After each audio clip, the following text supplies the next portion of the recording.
nekat banget sampai on cam begini. OMG. Nih biar biar nggak tidur ya? Bagus bagus.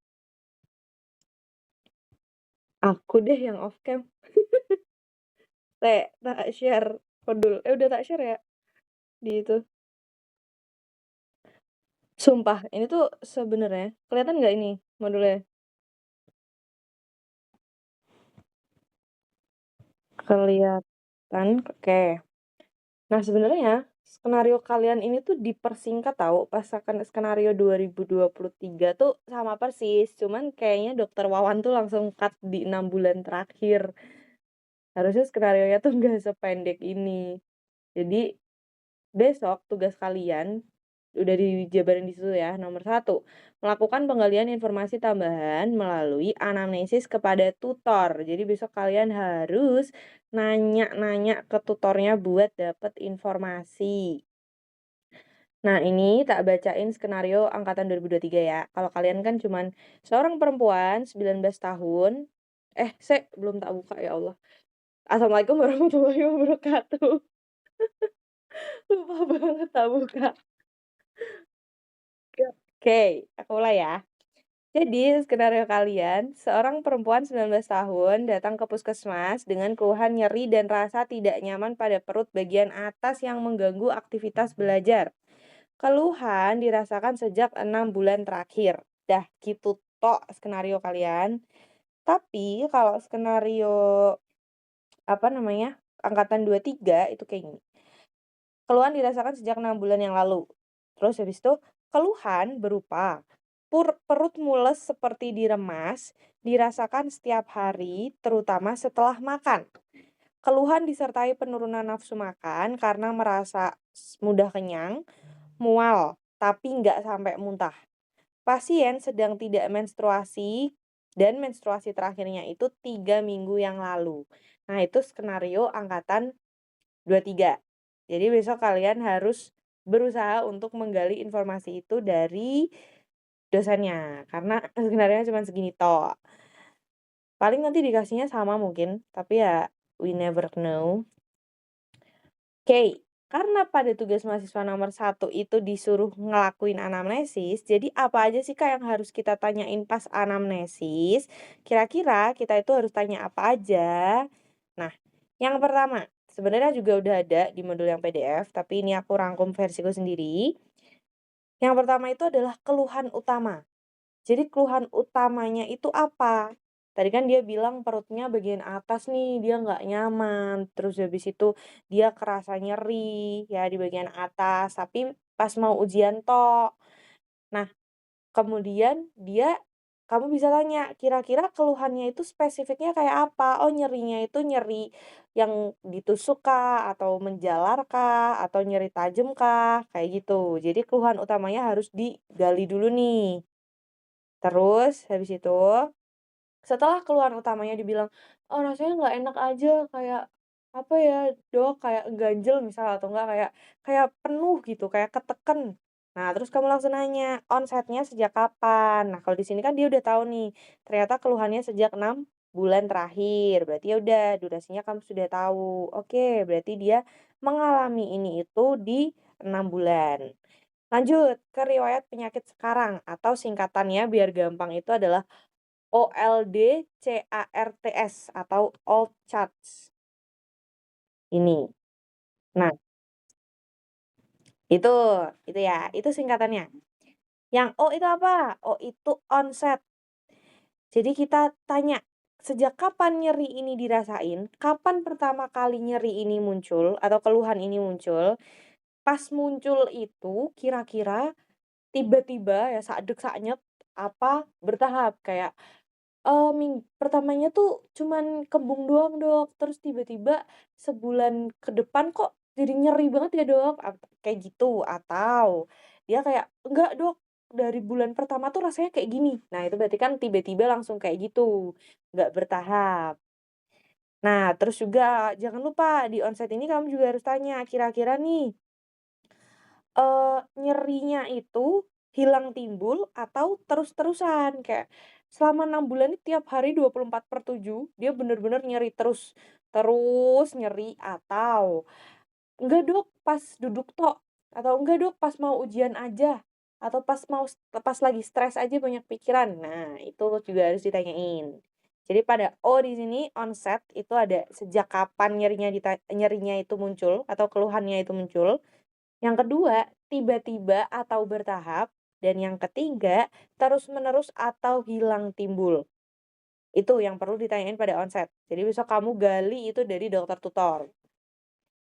Terus habis itu, paling nanti dokter tutornya kalau nggak pelit informasi ya bakal bilang ya kayak, "Oh sesudah makan," atau, "Oh pas tiduran," kayak gitu. Paling cuman kayak gitu sih biasanya. Terus habis itu yang berikutnya ada L atau lokasi.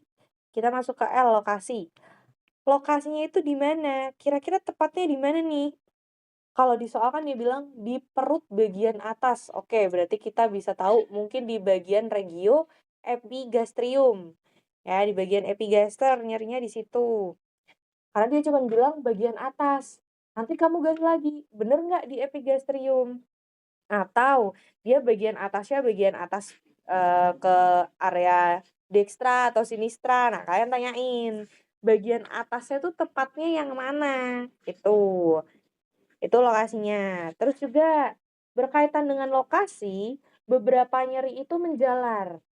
Ya, kalian kalau, udah belajar tentang perjantungan itu kan biasanya nyerinya menjalar. Nah, sama, nyeri abdomen ini juga sering banget menjalar, apalagi kalau dia udah peritonitis yang aku kemarin sudah sempat jelasin, kayak, apa ya, nyerinya itu di seluruh lapang perut. Nah, kalian harus tanya, kira-kira nyerinya itu menjalar nggak? Kalau enggak ya udah, kamu tidak usah tanya, apa-apa. Tapi kalau misal, iya nyerinya menjalar, kamu tanya, "Ke mana? Ke punggung kah? Ke dada kah? Atau ke bahu kah?" Nah, kalian harus tanya, dia menjalar atau tidak. Tapi pada kasus ini, kalau diagnosisnya sama, itu harusnya dia nggak menjalar. Jadi nyerinya ya udah cuman di nyeri perut atas tok, gitu. Itu untuk lokasi. Terus D. D itu adalah durasi. Durasi beda ya sama onset. Kalau onset itu kapan keluhan pertama kali muncul? Kalau durasi, setiap keluhan itu muncul berapa lama. Jadi berapa lama serangan itu muncul, ya, jadi durasinya. Kira-kira berapa lama nyeri itu berlangsung pada setiap serangan. Misal dia bilang kayak, "Saya sehari tuh 3 kali, apa ya, 3 kali nyeri," gitu ya. Terus kalian tanya, "Setiap kali nyeri itu berapa menit, Bu?" Atau "Berapa menit, Pak?" "Oh, setiap kali nyeri 15 menit," misal kayak gitu ya. Itu kan kayak gitu. Terus habis itu durasi ya, bedain sama onset. Terus ke C. C itu buat karakter. Karakter nyerinya kayak apa? Ditusuk, perih, panas terbakar, melilit. Nah, kalian harus tanya itu. Soalnya karakteristik nyeri ini penting banget buat nentuin diagnosis apalagi pada diagnosis perabdomenan. Jadi nanti di bawah ada, tenang aja, misal kayak nyeri perih itu kenapa bisa gastritis, nanti nyerinya melilit itu nanti abdomen, biasanya masalah pada pencernaan bagian usus. Nah, jadi karakteristik nyeri ini kalian harus benar-benar tanya, kira-kira nyerinya itu kayak apa? Ditusuk kah? Terbakar kah? Perih kah? Kram kah? Tajem kah? Nah, kayak gitu, oke? Itu karakteristik. Terus A. A itu apa? A sama R ini jadi satu ya. Jadi A itu aku nggak tahu bacanya gimana, tapi tulisannya aggravating, yaitu pokoknya tulisannya gini, aggravating. Nah, ini kalau R-nya itu relieving. Kira-kira, apa yang memperberat dan apa yang memperingan. Misal, "Bu, nyerinya itu mereda ketika melakukan" ibu itu ngapain? Misal, "Oh, saya minum obat, Dok," atau enggak, "Oh, saya, eee" ini 19 tahun ya? Berarti Kak, "Oh, saya minum obat, Dok," atau, "Oh, saya rebahan, Dok," kayak gitu. Itu berarti kan memperingan, relieving. Ya, jadi apa yang membuat nyeri itu reda? Itu adalah relieving. Kalian juga harus tanya itu. Apakah membaik setelah makan? Ataukah membaik setelah dipakai tiduran? Apakah membaik setelah minum obat? Kapan kira-kira nyerinya itu membaik atau mereda? Itu relieving. Kalau yang aggravating ini, dia itu, apa ya, memperparah. Apa yang kira-kira memicu nyerinya itu jadi sakit banget.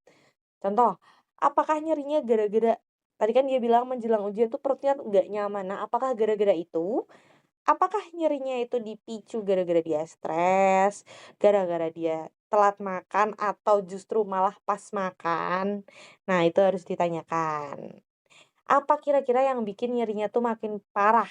Itu aggravating. Jadi, apa yang faktor memperberat dan faktor memperingan harus ditanyain. Terus ke T, timing. Timingnya itu tadi, kira-kira nyerinya itu tuh hilang timbul nggak? Muncul berapa lama? Eh, bukan, muncul berapa hari sekali atau muncul sekali setiap hari. Nah, itu harus ditanyain. Apakah nyerinya muncul tiap hari? Ataukah ini juga jangan lupa, kira-kira nyerinya itu lebih berat itu ketika malam hari kah atau pagi hari kah? Nah, itu harus ditanyain. Apakah lebih berat pas malam hari? Ataukah lebih berat malah pas bangun tidur? Ya kan, biasanya nyeri-nyeri lambung itu pas bangun tidur. Jadi misal malamnya makan nih, terus dipakai ketiduran ya, kasus-kasus GERD, naik asam lambung, terus paginya bangun tidur, rasanya perutnya nggak enak banget. Nah, itu kan berarti lebih berat ketika pagi hari. Nah, kayak itu juga harus ditanyakan. Baru kita sampai ke yang terakhir, severity, seberapa parah. Yang pakai skala itu loh. Kalian ingat ya, Bu kalau misal sakit banget itu di skala 10 kayak digergaji tangannya. Nah, kalau nggak sakit 0. Nah, itu kalian tanyain dari skala sekian sampai sekian, kira-kira nyerinya itu ada di angka berapa. Itu untuk skalanya. Itu buat RPS-nya. Jadi RPS-nya kalian ingat old cards ini. Sebenarnya dari RPS saja kalian udah bisa mulai menggali. Dari situ udah langsung ketahuan. Kalau nanti skenarionya sama, ya nanti jawabannya itu, "Oh, onsetnya itu dari 6 bulan yang lalu, Dok." Terus nanti habis itu lokasinya di bagian atas. Karakteristiknya gimana? Oh, karakteristiknya tuh mules, kayak diremes. Ini kalau misal sama ya skenarionya. Kayak diremes, mules. Terus nanti dia nanya lagi, kira-kira dia, diperberat ketika apa? Oh, ternyata ketika setelah makan. Setelah makan tuh sakit banget, Dok. Nah, nanti baru kalian bisa gali informasi diagnosis dari situ. Gitu, sampai RPS. Ada yang mau ditanyain?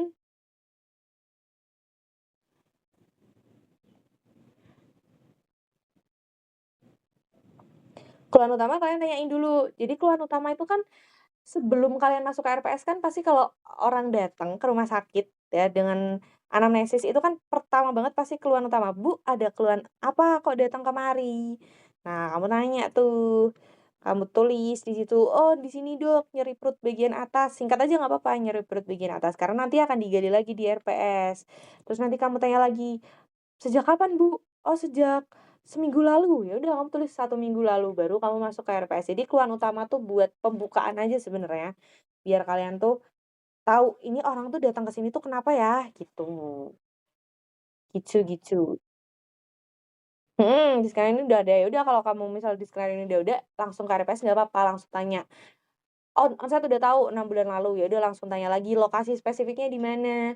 Kalau dokternya nggak pelit sih nanti dia bilang di epigastrium gitu, di bagian sini, nunjuk-nunjuk gitu sih. Kalau misal nggak pelit ya, kalau pelit nanti bilangnya pasti kayak, "Kan itu udah ada di skenario, di bagian atas." Ya udah kalau kayak gitu kamu langsung anggap aja bagian atas itu yang paling sering adalah epigastrium, ya udah kamu langsung berfokus pada area tersebut, gitu. Jadi besok penyesuaian aja, kalau keluhan utamanya udah, ya udah kamu langsung ke KRPS aja, gitu. Jadi keluhan utama ini sebenarnya buat begitu datang pertama baru. Tuh, itu buat RPS. Dimintain?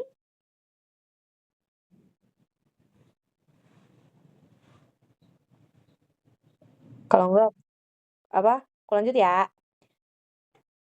Oke, terus ke RPD. Nah, ini juga harus banget ditanyain, jangan sampai kelupaan RPD ini.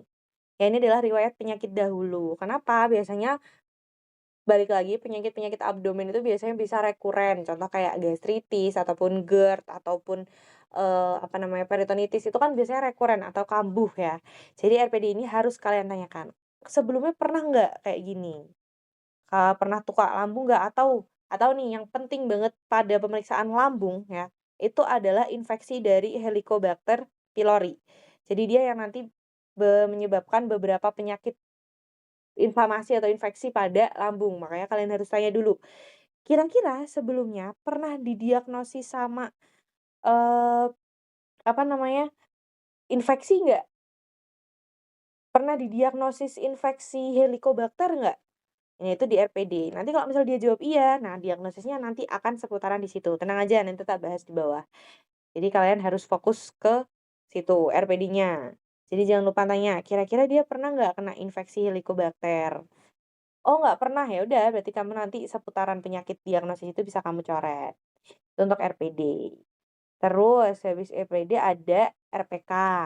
Oh sama bentar, RPD kamu bilang dia bilang nyeri bagian atas. Nah kamu di RPD ini gali, kira-kira dia pernah nggak ya kena penyakit organ yang lain, misal dia di bagian atas kan, fokus aja, oh pernah nggak Mbak pernah nggak punya penyakit hati? Pernah hatinya, apa namanya, pernah punya penyakit yang berkaitan sama hepar, hati, ataupun pankreas, empedu, dan lain sebagainya, jangan lupa ditanyain. Intinya nanti di bawah juga ada ya, 9 regio abdomen. Jadi kalau dia bilang bagian atas, kamu jangan lupa tanyain organ-organ di sekitar perut bagian atas itu, 3 organ atas. Jadi jangan lupa ditanyakan. Terus RPK ya keluarga ini juga salah satunya bisa berpengaruh. Misal, sebenarnya jarang ya penyakit abdomen menurun itu jarang. Jadi ya tanyain aja nggak apa-apa buat tambahan data informasi kamu, tanyain aja kira-kira keluarga ada nggak yang menderita serupa, kira-kira keluarga ada nggak yang GERD, ada nggak yang MAH, kayak gitu. Jadi boleh ditanyakan, walaupun sebenarnya insidensi atau, epidemiologi dari penyakit-penyakit abdomen itu jarang yang turunan ya, kecuali kanker. Itu jarang banget. Jadi ya nggak apa-apa, untuk tambahan data informasi aja RPK ini boleh ditanyakan. Buat mempersingkat waktu sekalian RPD juga nggak apa-apa. Terus lanjut ke RPO, ini yang nggak kalah penting yaitu riwayat penggunaan obat. Apa?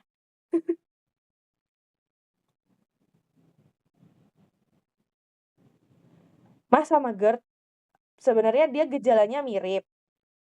Dia sama-sama Nah, jadi MAH sama GERD itu kan gejalanya tuh mirip ya, dimulai dari kembungnya, terus habis itu, apanya namanya, kayak rasa nggak nyamannya, perihnya itu tuh sebenarnya sama. Nah, yang bedain tuh apa, yang biasanya yang pertama, kalau misal MAH ya, atau yang disebut sebagai tahu nggak nama lain MAH? Ini kayaknya diagnosis kalian ini deh, tapi pakainya yang nama lainnya ya. Betul, dispepsia. Dia tuh kembung ya. Nah, sebenarnya kalau dari nyerinya tok, atau dari keluhannya tok, itu tuh nggak begitu kelihatan MAH sama GERD. Jadi nyeri kembungnya, nyeri perihnya, ataupun apa ya, kayak rasa keluhannya tuh sebenarnya sama aja, yang bedain tuh apa, yang pertama nih, sebenarnya dari lokasi. Dari lokasi itu biasanya kalau penderita dispepsia itu tuh spesifik di bagian atas tok. Tapi kalau GERD, dia itu nyerinya bakal menjalar.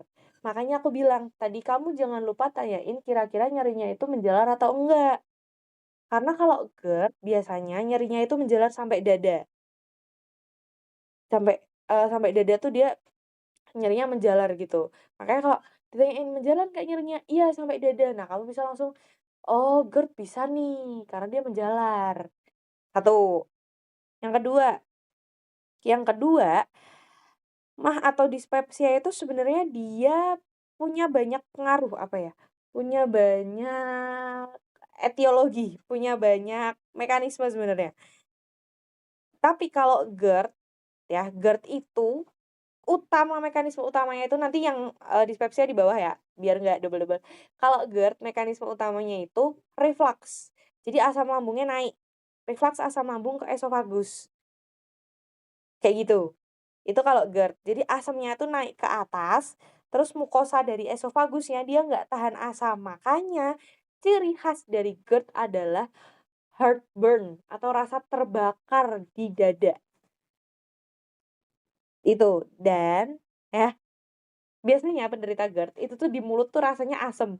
Kalau ditanyain jokes-nya tuh kayak, "Ih, kamu bau lambung, mulutku rasa lambung." Nah, itu tuh karena asamnya itu tuh naik, gitu. Itu kalau GERD. Makanya kalau ditanyain kayak, "Ih, mulutmu bau lambung," atau kayak ngerasa lambung. Nah, itu adalah GERD. Jadi ada rasa menjalar di dada. Kalau emah, ya dia kembung sama ya, GERD juga kembung, tapi emah tuh nggak akan ngerasain heartburn tuh nggak.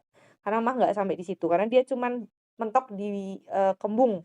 Gitu. Biasanya kenapa? Biasanya karena satu, di bagian lambung terlalu asem.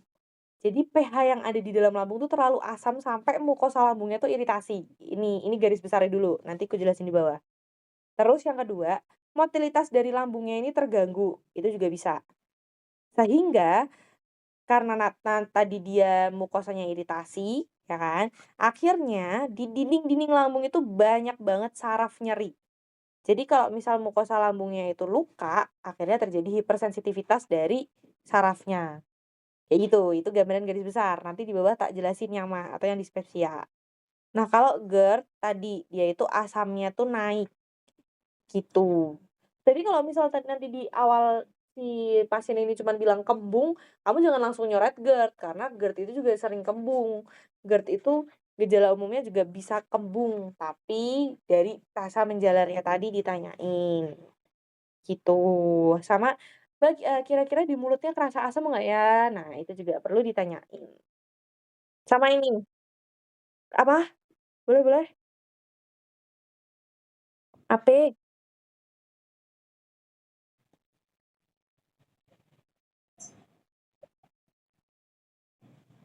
Dispepsia. Dispepsia itu, dia tuh ada banyak, nanti dia ada yang namanya fungsional, betul, dia adalah kumpulan gejala tuh benar. Yang mana dia akan berasal dari mana? Dispepsia tuh khusus dari benar, maksudnya dia dari epigastrium. Jadi dispepsia tuh nyerinya tuh terlokalisir di epigastrium tok, makanya aku bilang dia nggak jalar ke mana-mana. Betul, dia tuh sindrom. Heeh, betul. Jadi kalau misal dia udah menjalar sampai dada, kayak rasanya nggak nyaman di ulu hati menjalar sampai dada, itu biasanya GERD, pasti. Karena dispepsia tuh nggak menjalar rasanya.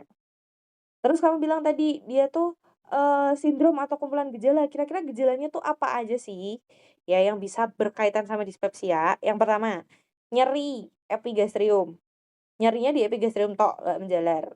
2, rasa penuh setelah makan, tapi hati-hati, baik GERD maupun dispepsia, rasa penuh setelah makan ini tuh tetap ada, apalagi kalau GERD, dia tuh, eee, gejala khasnya tuh ya malah itu, nyeri perut setelah makan.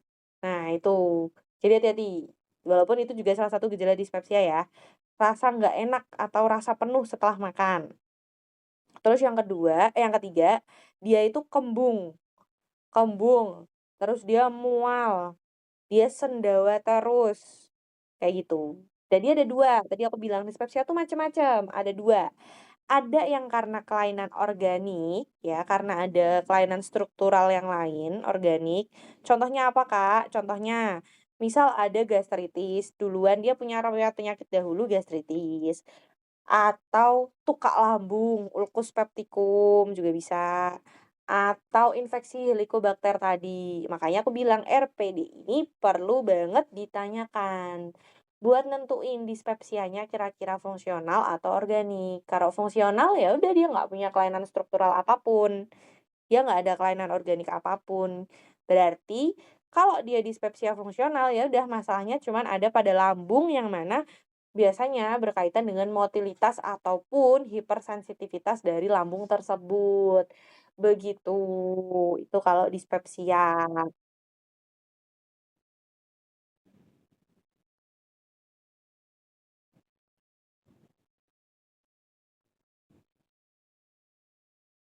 Heeh, dia melalui mukosa, motilitas, hipersensitivitas. Bukan, hipersensitivitas tuh bukan hipersensitivitas alergi, tapi hipersensitivitas visceral sarafnya. Karena dia awalnya udah iritasi dulu, C, habis itu ya, itu tadi RPO-C, C itu di bawah ada, sabar dulu sayang, pelan-pelan. RPO, tak ke RPO-C ya, RPO, kalian harus tanya RPO-nya, dia konsumsi obat nyeri atau enggak ya, NSAID ataupun obat-obatan yang lain, ini perlu ditanyain. Sama lifestyle, kira-kira dia sering tidur setelah makan ataupun dia makannya telat dan lain sebagainya. Oke, anamnesis sudah aman, besok kalian udah tahu yang mau ditanyain ke tentor kalian apa. Ada yang mau ditanyain dulu nggak anamnesis?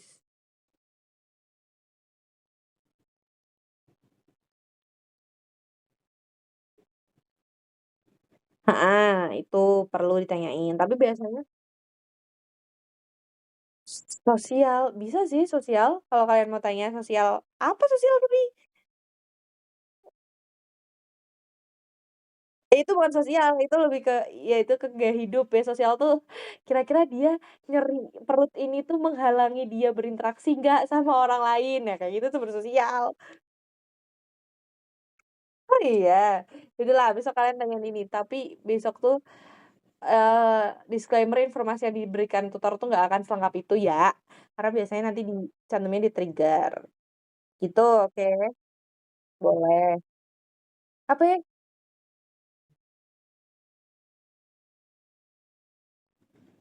Oh, jadi, sebenarnya alergi ini tuh nanti bisa merujuk ke penyakit yang lain. Jadi nggak yang, apa namanya, bukan si MAH-nya ya, bukan si dispepsianya. Karena dispepsia itu tadi, dia hipersensitivitasnya itu bukan hipersensitivitas alergi. Tapi alergi ini ditanyain tuh misal nih, kita perlu nanyain alergi kenapa, misal kita mau ngasih obat nantinya, tapi ternyata dia ada alergi obat tertentu, kan itu bisa. Terus misal dia alergi makanan, berarti kan, oh bisa misal dia kita tanyain alergi ya, di kasus ini kan dia di tambahan informasinya kan dia mual, muntah, kebung gitu-gitu kan. Bisa aja dia alergi makanan. Bisa. Bisa dia itu bukan MAH, bukan dispepsia, tapi ya reaksi alergi tok, alergi makanan gitu. Atau dia dispepsia, tapi gara-gara ada alergi, akhirnya dia bisa melepaskan yang namanya histamin. Ingat ya, melepaskan yang namanya histamin. Nah, pelepasan dari histamin ini, dia tuh akan meningkatkan sekresi dari asam lambung. Jadi dia memang sudah dispepsia, tapi gara-gara ada alergi, akhirnya jadi tambah parah dispepsianya. Sekresi asam lambung. Mhm. Makanya histamin itu juga hipersensitivitas tadi kan. Nah, ini tuh nyambung ke hipersensitivitas yang saraf. Histamin itu, apa namanya, buat alergi, buat menentukan itu obatnya, betul. Jadi histamin itu nanti buat nentuin kira-kira buat dia tuh ada reaksi alergi apa gitu. Terus kalau enggak dia biasanya ke itu inflamasi. Produksi sel MAST, MAST,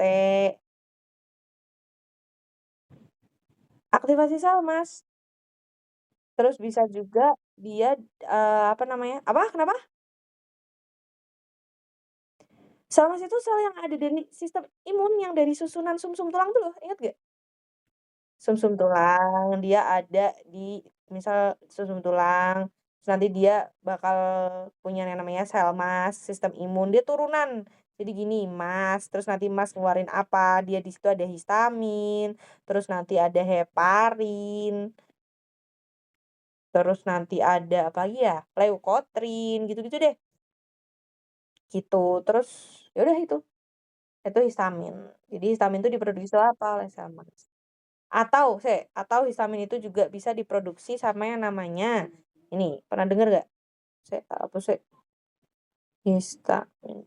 Ini enterochromafin aku like kayaknya namanya, like atau ECL yang ada di lambung.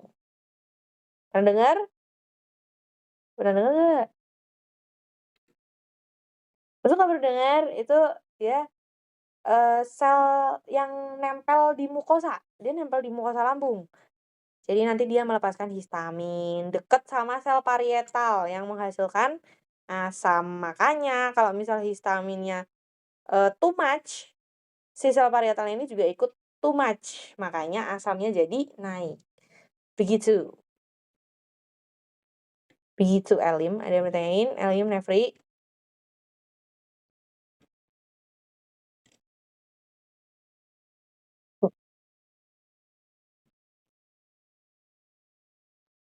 Lambung. Mhm, triglycerida asam lambungnya ikut naik.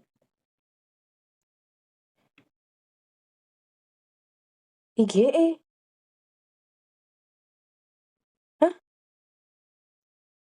Ah,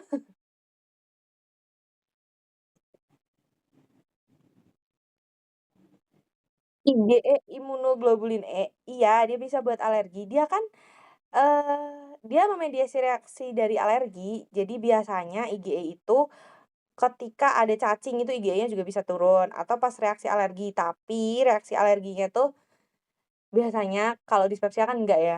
Jadi dia berkaitan sama asma, terus alergi makanan. Dia IgE-nya dari mana? IgE tuh gimana ya? Jadi gini, alergen masuk, contoh makanan.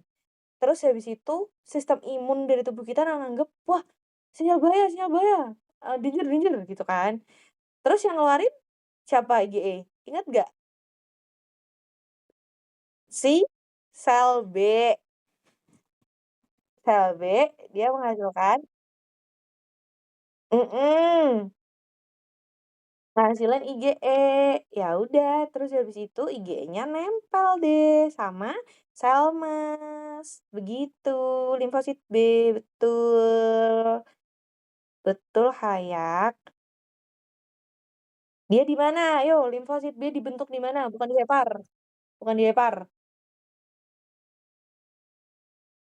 Pankreas, sumsum tulang.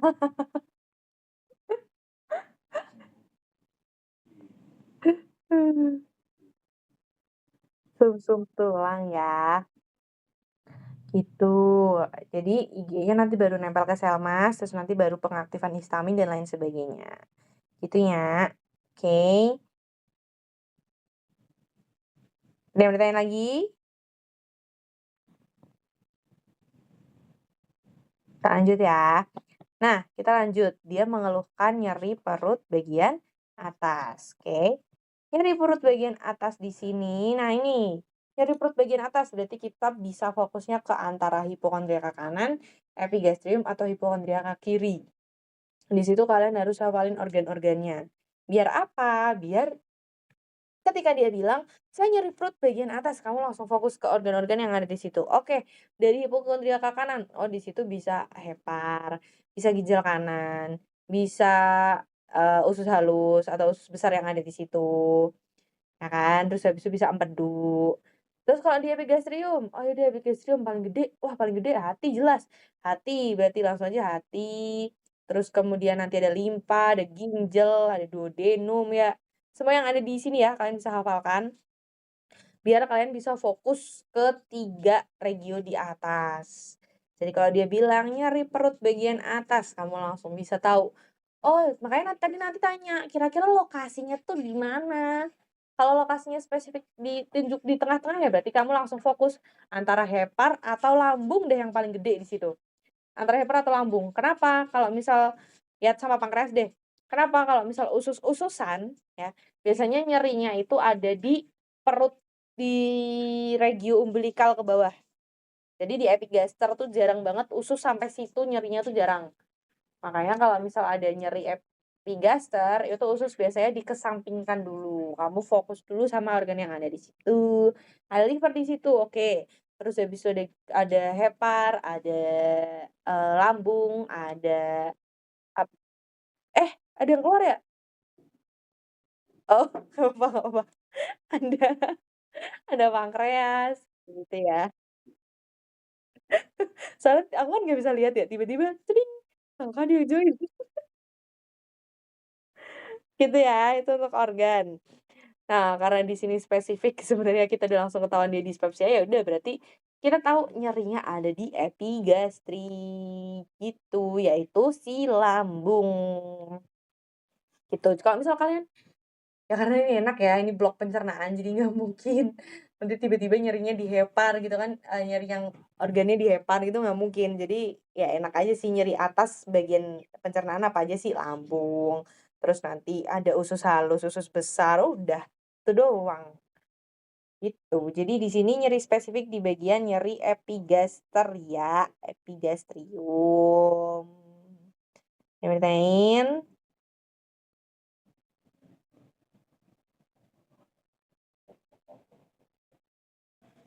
Dia nyeri di epigaster. Pencernaan apa di situ coba? Pencernaan apa? Paling duodenum, usus besar, ya kan? Tapi tadi aku bilang kalau misal ada kelainan dari, apa namanya, organ pencernaan ataupun ya abdomen gitu, kalau misal berkaitan sama usus, nyerinya itu pasti dia lebih ke umbilikus ke bawah. Kayak kemarin usus halus, usus buntu, itu kan dia di bagian mana coba?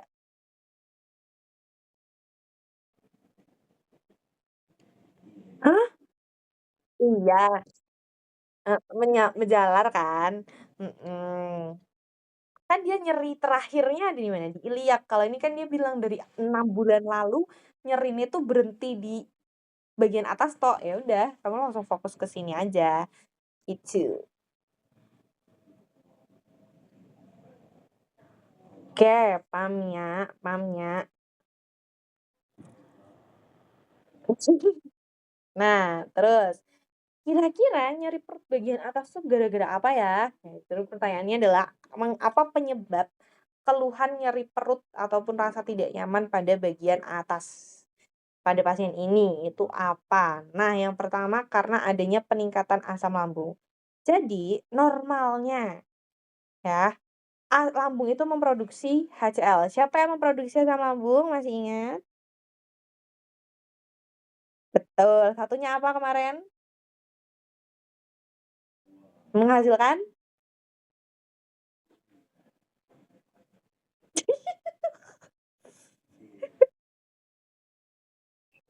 Ayo, menghasilkan pepsinogen.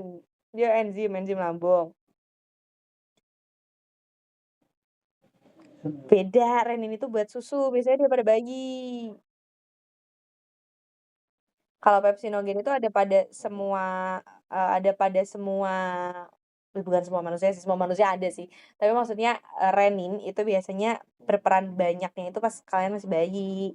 Dia buat mengolah susu, enzim susu. Nah, oke ya, ini peningkatan asam lambung. Apa?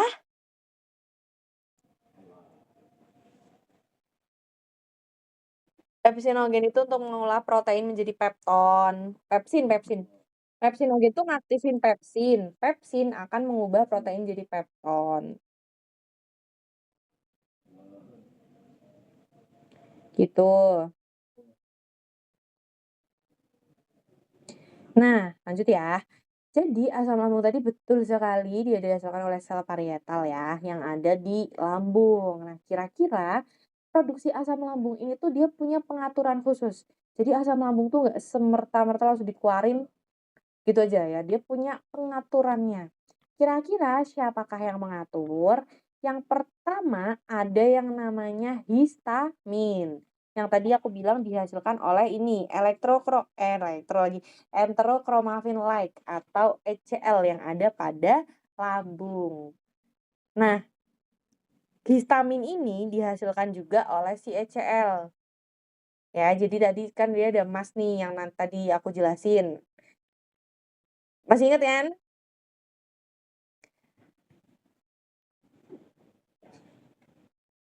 Apa Jal? Jadi SL itu ada di mukosa lambung ya. Dia menghasilkan dan melepaskan histamin, oke.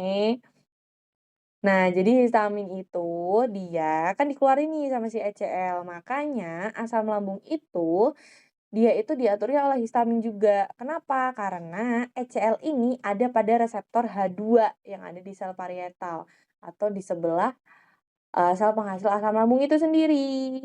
Makanya ketika histamin ini berlebihan, maka asam lambungnya juga akan turut meningkat pesat, gitu. Jadi pengaturan produksi lambung itu utama ada 3, histamin, yang kedua gastrin, ya, gastrin. Gastrin itu apa? Gastrin itu hormon, dia diproduksi oleh apa? Dia diproduksi oleh yang namanya sel G. Sel G itu yang ada di antrum lambung. Jadi sel G itu apa sih, Kak? Sel G itu endokrin. Jadi dia sel endokrin yang ada di lambung, di antrum lambung. Dia yang akan menghasilkan hormon gastrin. Jadi gastrin ini itu dihasilkan oleh si sel G. Gastrin ini tuh gimana kok dia bisa mengatur asam lambung? Pertama, dia kerja langsung ke sel parietalnya, sama yang kedua, dia itu kerjanya nggak langsung dengan merangsang si sel ECL ini. Baru nanti balik lagi dari ECL terus ke histamin. Nah, baru nanti begitu terus ke parietal. Nah, sama yang tidak yang langsung ya berarti si gastrinnya langsung ke parietal. Gitu. Makanya apa? Efeknya ya udah asam lambungnya jadi naik, jadi meningkat pesat gitu. Apa? Belum belum belum. Belum, sabar ya, sabar ya. Terus yang ketiga itu ada yang namanya asetilkolin. Asetilkolin ini yang turut mengatur produksi dari asam lambung. Dia itu dilepaskan oleh sistem saraf parasimpatis. Dia bekerja di mana? Dia bekerja di sel parietal yang nanti turut merangsang ECL sama si sel G. Nanti ikut lagi ke atas. Jadi asam lambung ini tuh diproduksi oleh diatur oleh 3 histamin. Terus habis itu ada si gastrin, sama yang berikutnya ada si asetilkolin. Nah, nanti asetilkolin ini biasanya yang akan, berkaitan dengan saraf yang namanya saraf vagus, kalau kalian pernah dengar. Nah, itu asetilkolin. Jadi kalau ada peningkatan-peningkatan si stimulasi-stimulasi tadi yang sudah aku sebutkan, misalnya ada stres, terus tadi ada telat makan, kopi, nah nanti bisa mengakibatkan produksi asam lambungnya meningkat. Yang mana pengaturan produksi asam lambung tadi diatur oleh ketiga-tiganya ini. Terus habis itu, kalau produksi asam lambungnya meningkat, lapisan pelindung dari mukosanya tadi apa? Rusak. Karena dia terlalu asam, kikis. Jadi dia dia kikis. Akhirnya iritasi mukosa lambung deh. Jadi dia akan mengakibatkan aktivasi dari reseptor nyeri yang ada di mukosa lambung. Maka timbullah rasa nggak nyaman. Biasanya rasa nggak nyaman itu berupa rasa terbakar. Tapi bukan terbakar di dada ya, hati-hati. Itu menjalar. Kalau menjalar. Kalau dia cuma di epigaster rasa terbakar tok, itu dia dispepsia. Itu. Itu untuk yang peningkatan asam lambung. Itu ada yang bertanyain?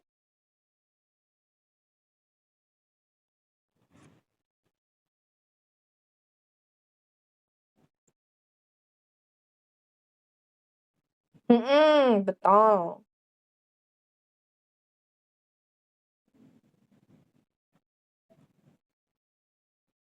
Heartburn itu aja artinya terbakar di jantung nggak sih? Terbakar di heartburn tuh dadanya. Dia cuman burn tok kalau di si apa jenenge ini dispepsia. Heeh, dia cuman burn tok. Kalau heartburn tuh itu tuh arti di mana sensasi panas terbakar itu sampai ke dada. Nah, itu heartburn. Gitu.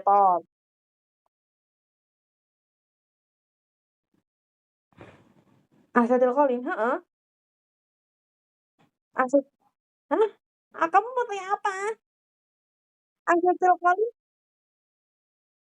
ACH, bukan ACTH. Kalau ACTH, adrenocorticotropic hormone kuwi, Rek. Itu itu beda banget loh. Apa coba ACTH? Ingat nggak? Apa?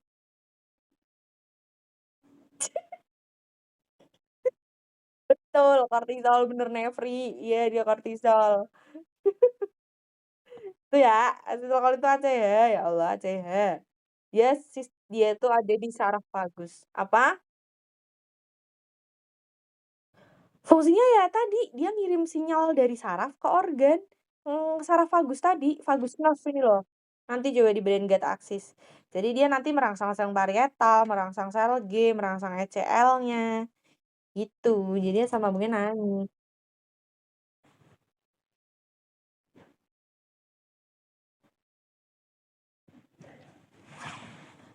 Di lambung tuh 2 itu, kan kalau misal sel G ya heeh, maksudnya di mukosa lambung ya, yang utama tuh sebenarnya parietal sieve.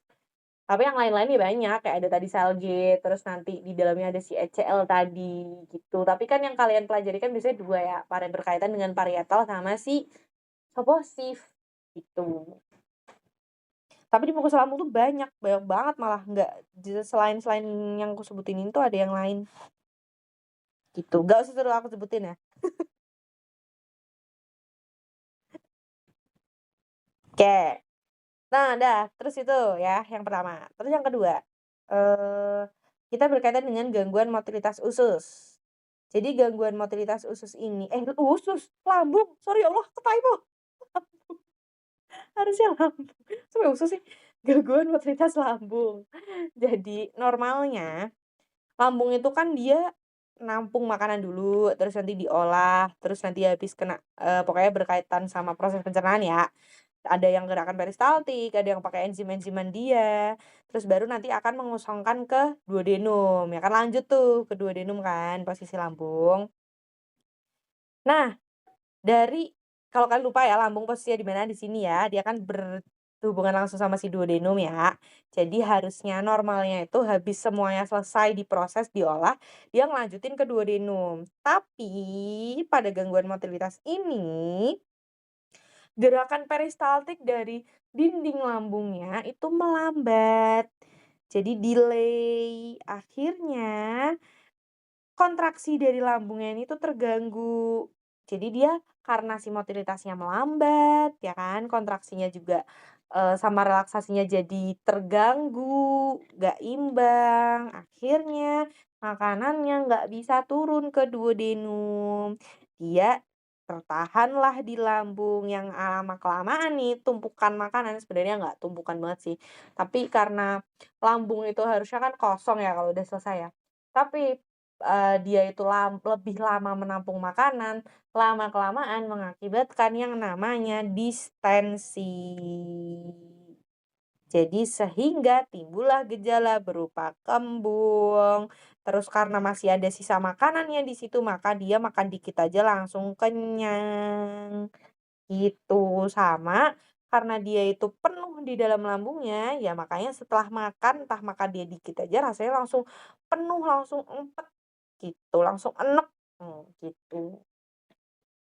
Tuh kenapa dia distensi. Jadi dia makanannya stuck gitu loh, sama kayak kemarin kita belajar diare ya, kalau misalkan konstipasi itu kan motoritas ususnya melambat, si fesesnya kan ketinggalan di usus, nggak bisa gerak. Sama, lambung juga gitu, kalau misal motilitas lambungnya ini terhambat, ya udah dia nggak bisa turun ke duodenum, gitu.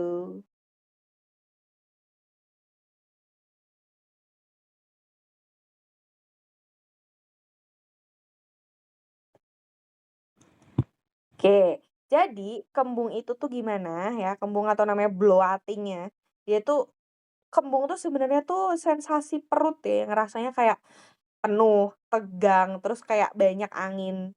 Ya, bisa aja nih kembung tuh bisa 2, bisa karena dia tuh cuman perasaan itu kayak, "Eh, kok rasanya rasanya banyak angin ya?" Kayak gitu, atau emang dia bener-bener gede atau distensi.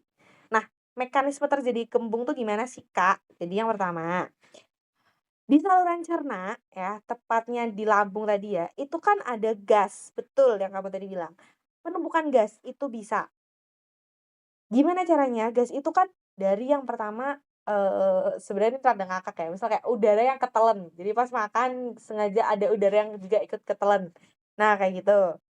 Atau ada di bagian usus, itu kan dia itu ada, bakteri yang kemarin kita udah belajar ya, ada fermentasi-fermentasi bakteri di dalam usus.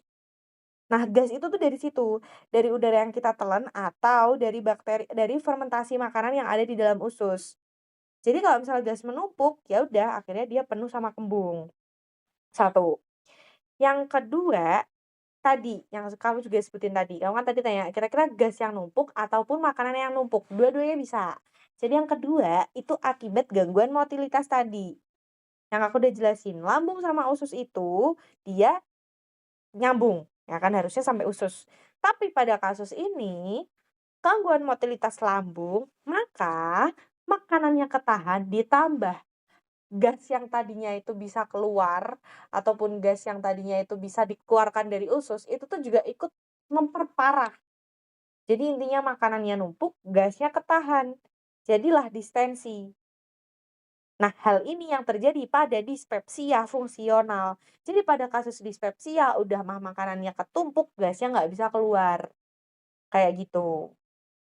Atau, ya ini berkaitan juga sih sebenarnya sama si tadi, si gangguan motilitas atau gangguan penampungan tadi. Karena tadi, harusnya ya setelah makan itu kan lambung harusnya relaksasi nih. Ya habis makan lambung itu relaksasi. Tapi karena ada gangguan tadi ya, antara gangguan motilitas ataupun gangguan kontraksi relaksasi tadi, lambung tuh jadi nggak bisa relaksasi, dia kontraksi terus. Makanya ketika dimasukin makanan, dikit aja dia udah kenyang. Ditambah makanannya masih ada yang numpuk di situ, gasnya masih banyak di situ. Jadi akhirnya dia cepet kenyang, plus kembung, gitu. Nah, terus ini langsung tak lanjutin juga. Selain itu juga nih, kembung atau sebenarnya kembung tuh di beberapa orang nggak ngeh ya kalau itu kembung ataupun itu tuh biasanya pada beberapa orang disebutnya tuh rasa nggak nyaman wae, perutnya ki nggak nyaman. Nah, hal itu bisa disebabkan karena hipersensitivitas visceral. Jadi pada beberapa orang ya, pada beberapa orang itu, sarafnya tadi, saraf-saraf visceral yang ada di mukosa lambungnya tadi, itu tuh lebih sensitif pada beberapa orang. Atau akibat iritasi mukosa lambung tadi bikin sarafnya lebih sensitif, itu juga bisa. Tapi ada beberapa orang yang emang saraf lambungnya ini sensitif banget. Jadi dia tuh jumlah gas yang tadinya di orang biasa biasa-biasa wae, normal-normal aja, pada orang tersebut itu tuh jumlah gas segitu tuh kayak kelebihan gitu. Jadi kalau pada orang dengan hipersensitivitas visceral, distensi atau penumpukan makanan dikit aja rasanya tuh bisa nggak enak banget. Seperti itu. Jadi hipersensitivitas visceral tuh kayak gitu. Atau disebabkan karena iritasi-iritasi mukosa tadi itu juga bisa. Intinya itu sarafnya tuh apa ya, terlalu sensitif. Sarafnya tuh sentuhan dikit aja tuh langsung nyeri atau sentuhan dikit aja tuh langsung nggak nyaman. Nah, kayak gitu juga bisa. Bisa karena memang dari awal hipersensitivitas atau bisa karena memang dia ada infeksi atau mukosa tadi yang mengubah struktur dari lambungnya. Gitu, boleh.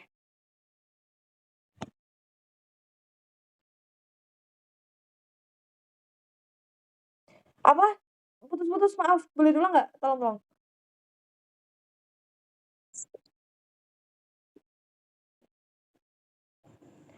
Oh, itu ya yang apa namanya, buat alergi ya? Iya kan? Jadi gini, eee, itu tuh sebenarnya tipe ya, ada hipersensitivitas tipe 1, 2, 3, 4. Jadi kan tipe 1 yang gimana? Masih inget nggak? Jadi gini, hipersensitivitas itu adalah ya terlalu sensitif, intinya gitu ya. Jadi ada, suatu respon berlebihan. Jadi tubuh tuh memberikan respon berlebihan terhadap suatu rangsangan yang harusnya dia tuh normal. Ya jadi pada orang A itu harusnya normal, tapi pada pasien ini, wah parah banget. Itu adalah hipersensitivitas. Ada 1 sampai 4. Yang satu, dia itu adalah immediate atau alergi. Jadi si tipe 1 ini dia tuh yang paling cepat, yang paling sering dimediasi oleh yang namanya IgE tadi, betul yang kamu tadi bilang. Ada IgE, ada sel mast, ada histamin, ya pokoknya mediator-mediator alergi, itu tipe 1. Contohnya apa, Kak? Contohnya ada asma, ada rinitis, kayak gitu.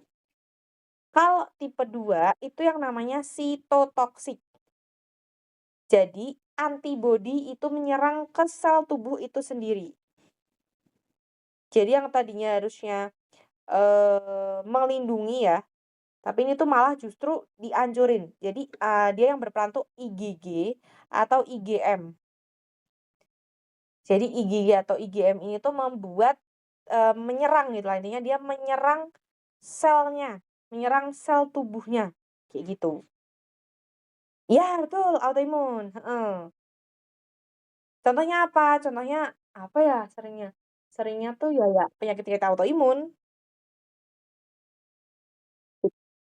Iya, kayak gitu, betul ya, pokoknya semua penyakit autoimun ya, ada lupus, SLE, dan lain sebagainya, itu.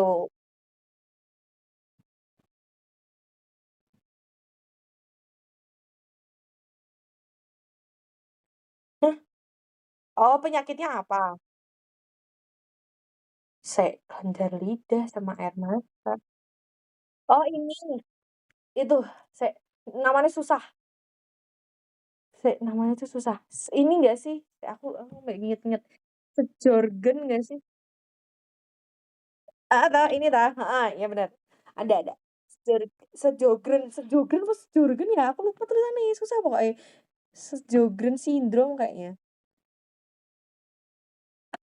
Betul itu. Ya Allah, tekan ngeretak jebul. Dia bikin betul, dia mulutnya bisa kering, matanya kering, betul betul.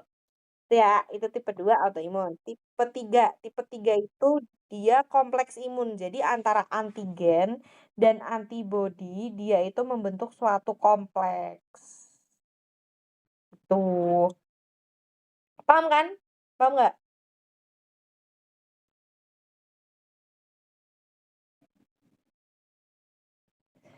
Eee, heeh. Jadi jadi paham kan bedanya antigen sama antibodi, bisa bisa paham? Bedanya tahu nggak?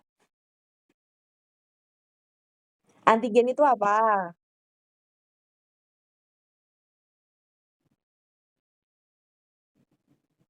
Antigen itu zat asing, guys. Dia antigen, anggap aja dia musuh dah, zat asing. Kalau antibodi itu apa? Betul. Jadi antibodi itu dia dari jadi antibodi ini kan harusnya ngelawan antigen kan? Ya. Nah, pada hipersensitivitas tipe 3, nah ini tuh sebenarnya mirip, tak bedain aja lah. Eee, tipe 2 dan 3 tuh mirip. Jadi sebenarnya autoimun tuh lebih masuk ke tipe 3 sih, harusnya daripada tipe 2. Tak ulang aja. Jadi kalau misal tipe 2, tadi tuh antibodi, ya entah dia itu IgG atau IgM, dia tuh langsung nyerang ke sel tubuh. Jadi selnya tuh, gimana ya, bukan autoimun. Kalau autoimun itu kan, autoimun tuh justru yang tipe 3. Heeh, jadi kalau tipe 2 tuh gini, gimana ya jelasinnya? Tipe 2 itu tuh ada antibodi, dia itu malah ngehancurin selnya. Selnya tuh lisis, hancur. Contohnya anemia hemolitik, dia tuh sebenarnya autoimun, tapi dia bukan autoimun yang kayak lupus, itu tuh masuknya tipe 3. Kalau misalnya di tipe 2, autoimunnya tuh anemia hemolitik. Jadi, tadinya dia tuh bukan melindungi sih, harusnya antibodinya tuh nggak ngehancurin si eritrosit. Tapi gara-gara ada si hipersensitivitas tipe 2 ini, si antibodi justru jadi ngehancurin si eritrosit atau lisis. Jadi membuat kematian sel target, yang harusnya dia itu melindungi lah gampangnya gitu ya, melindungi, dia tuh malah ngancurin. Sedangkan kalau yang tipe 3 dia itu nggak langsung ngehancurin, tapi biasanya inflamasi. Sama-sama sebenarnya disebut autoimun, mereka berdua sama-sama autoimun. Cuman beda ke diagnosis penyakitnya nanti. Kalau misal kalian bingung, gini aja, kalau ada kata-kata kayak tadi anemia hemolitik atau ada tadi yang kamu sebut Graves, nah itu dia masuk ke sitotoksik tipe 2. Jadi dia tuh ada penghancuran sel. Ingat nggak Pavlov Graves gimana? Iya kan? Jadi dia tuh ada penghancuran selnya dulu. Tapi kalau misal di hipersensitivitas tipe 3, dia itu antigen sama antibodi, harusnya antibodi ini nyerang antigen kan. Nah, dia tuh malah membentuk suatu kompleks. Dia malah berteman.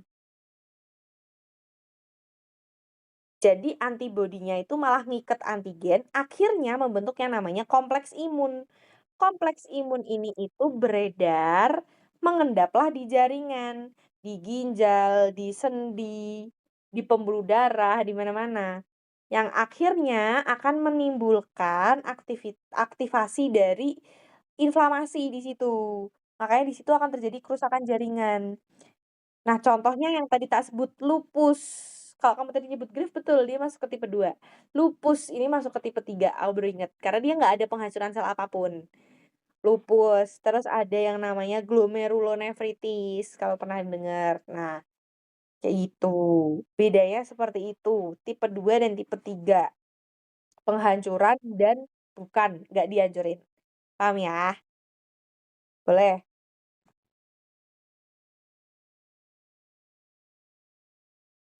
Apa? Mending apa? Oh, lanjut. Nah, tipe 4 ini tuh yang delay, tipe delay atau tipe lambat. Biasanya dia itu dimediasinya sama si sel T atau limfosit T, bukan antibodi. Kalau yang tadi kan 2, 3 tadi kan antibodi. Nah, kalau yang 4 ini tuh bukan antibodi. Jadi dia delay hypersensitivity atau disebut sebagai reaksi lambat. Jadi gimana? Jadi misal nih antigen masuk, dia dikasih sel T, ya kan, dikasih sel T. Sel T nginget, oke oke, ini antigen, ini musuhku. Jadi ketika antigen tersebut masuk lagi, terjadi paparan ulang, ya, sel T-nya langsung aktif. Oh iya, ini musuh. Nah, akhirnya sel T akan melepaskan sitokin, proinflamasi, makrofag, sel inflamasi, dan lain sebagainya. Nah, inflamasi jaringan ini ya akan membuat inflamasi makrofag ini akan membuat inflamasi jaringan. Makanya bisa timbul kemerahan, bisa timbul bengkak, kayak gitu. Jadi maksudnya lambat di sini tuh apa? Paparan berulang. Contoh contoh, dermatitis. Udah pernah belajar udah blok kulit belum?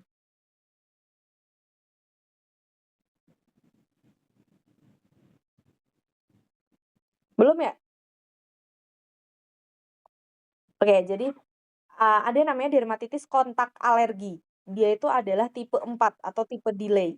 Ya, ingat ya, yang mana dia itu terjadi gara-gara, munculnya itu tuh lambat. Kalau dermatitis kontak iritan, ada 2, DKI, DKA. Kalau dermatitis kontak iritan, kamu nyentuh langsung alergi,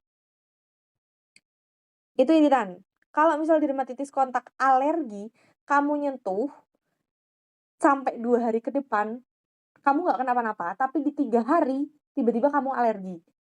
Nah, itu dermatitis kontak alergi. Bisa bedain?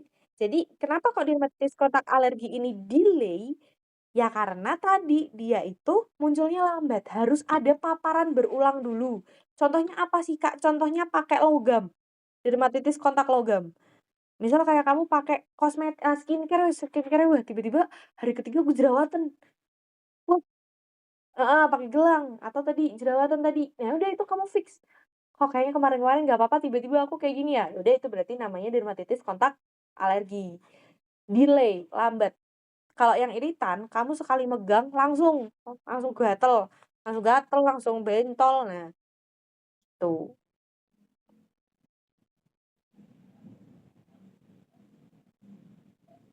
Mhm, itu dermatitis kontak iritan.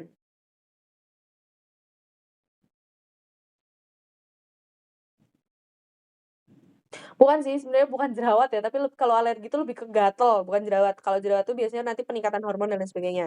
Heeh, salah. Benjol di muka dah, nggak usah jerawat, gitu. Paham ya?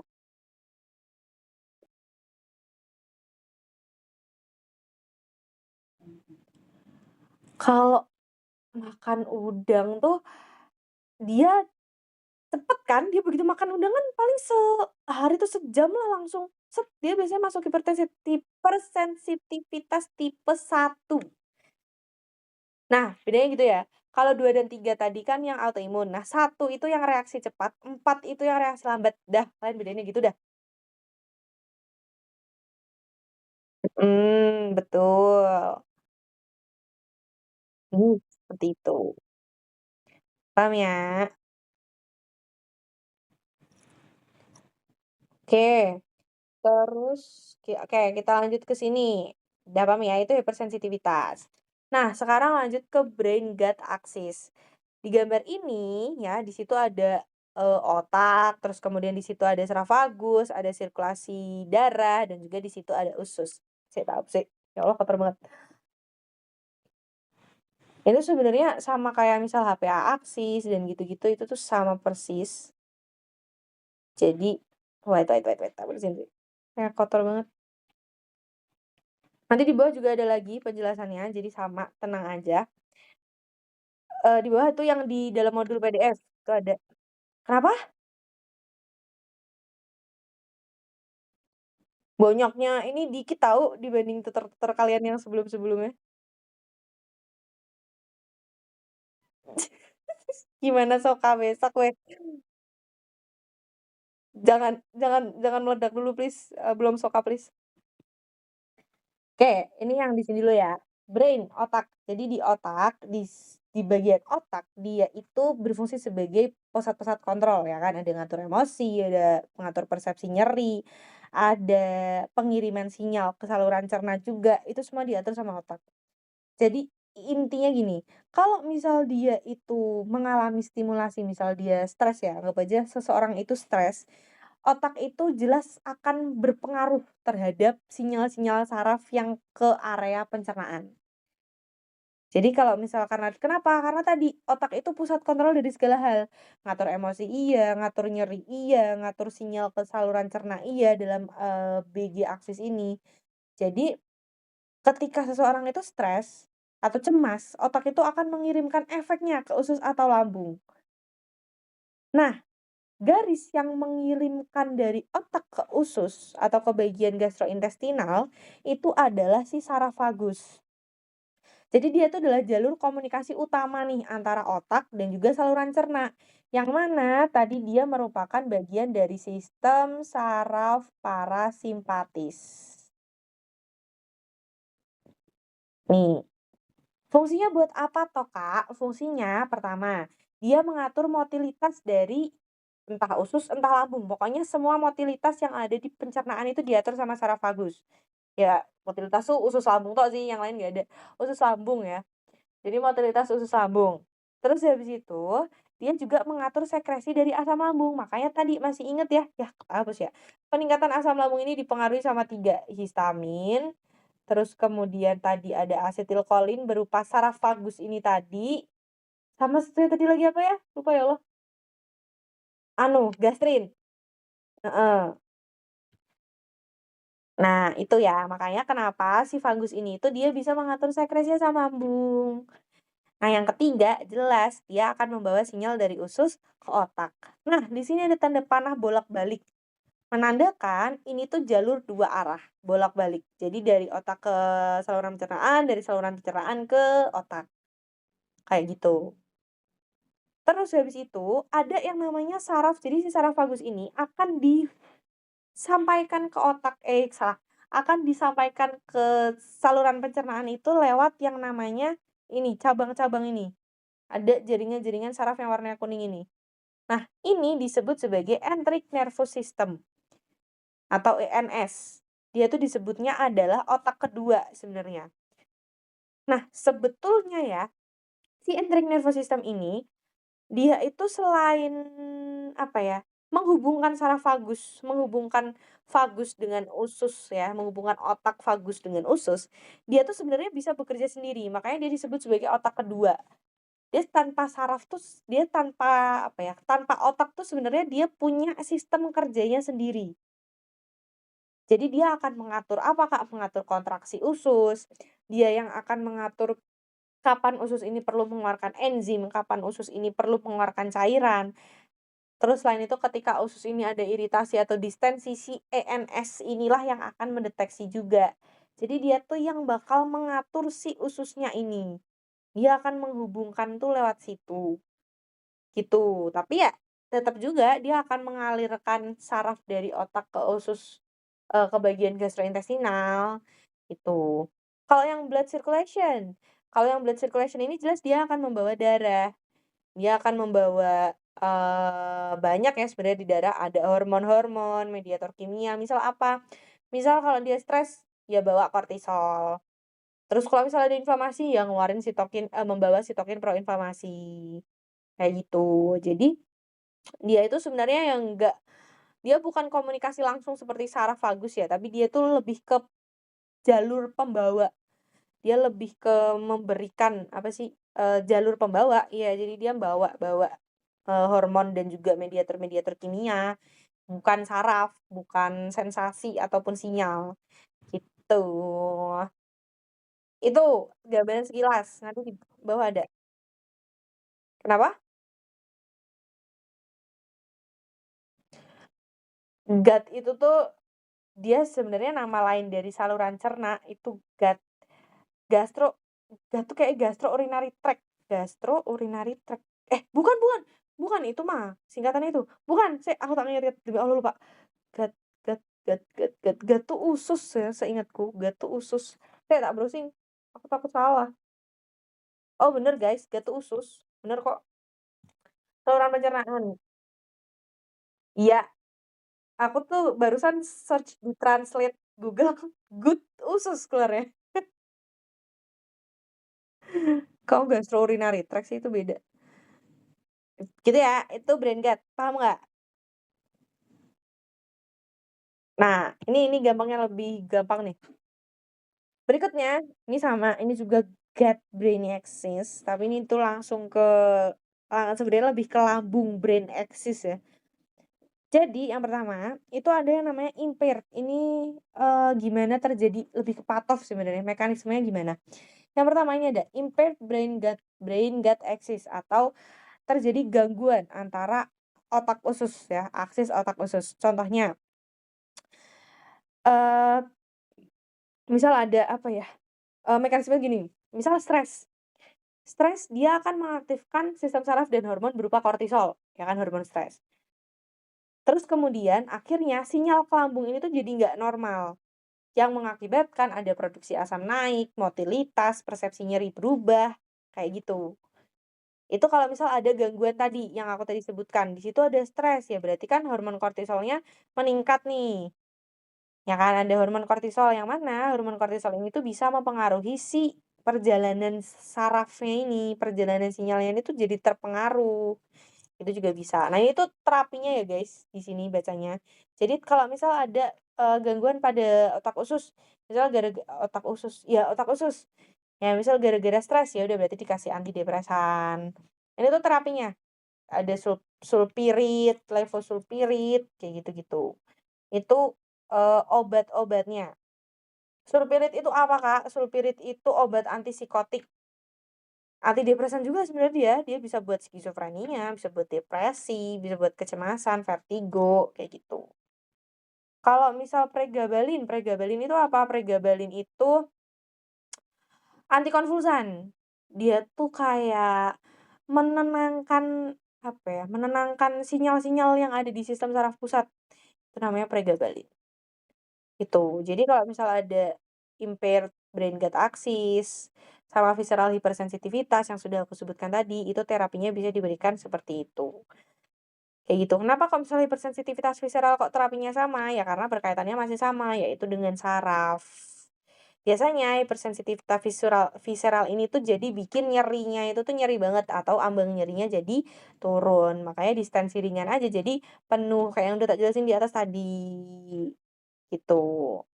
Terus atau ada impaired accommodation atau gangguan relaksasi dari lambung. Ya harusnya kalau misal kosong tadi, dia itu bisa relaksasi, ya kan, bisa kontraksi, bisa relaksasi dengan benar, tapi pada kasus ini dia itu nggak bisa relaksasi dengan baik, kontraksi terus. Makanya makan dikit aja jadi cepet kenyang. Bisa diobati pakai akotiamid dan juga buspirone. Akotiamid ini apa, Kak? Akotiamid ini itu Eee, dia itu obat, apa ya, eee, obat kinetik, apa sih nyebutnya, obat yang bisa gerakin si lambungnya. Jadi dia akan meningkatkan pergerakan dari saluran-saluran cernanya, dari lambungnya, itu Akotiamid. Kalau Buspirone itu dia obat buat cemas, dia buat anxiety, itu buspirone. Jadi kalau misal cemas, stres, cemas itu biasanya berkaitan sama pencernaan. Nah, itu bisa diberikan obat-obat antipsikotik atau apa.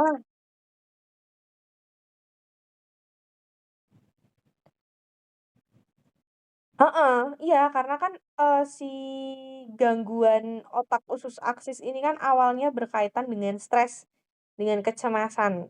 Makanya kenapa pada kasus ini kan dia stres mau ujian, itu dia rasanya jadi makin penuh, terus ganggu aktivitasnya, gitu. Gitu, ini kayak gitu ya guys, terus ini nanti ada, eosinofilia seperti Sek Sek, kamu paham kan? Bentar sebelum lanjut, kamu paham kan misal kenapa stres bisa mempengaruhi, paham ya?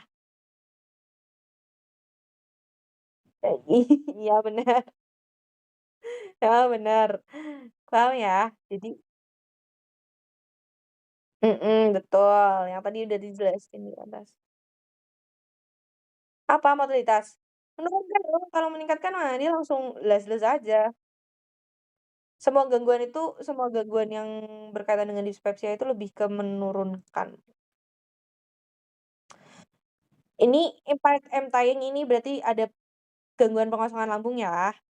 Jadi pokoknya gangguan pengosongan lambung, bisa gara-gara tadi motilitasnya terhambat tadi, makanya dikasih obat prokinetik atau tadi akotiamid ini, atau kalau yang enggak asing tuh metoclopramid, atau bisa dikasih obat antiemetik, tahu nggak apa? An Heeh, atau domperidon, pernah dengar kan domperidon? Dia obat antiemetik atau anti muntah, gitu.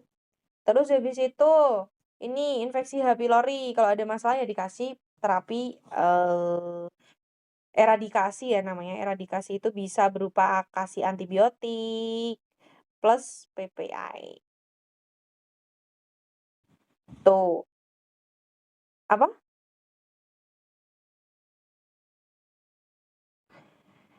Eradikasi itu dia adalah, apa ya, ngehilangin secara total.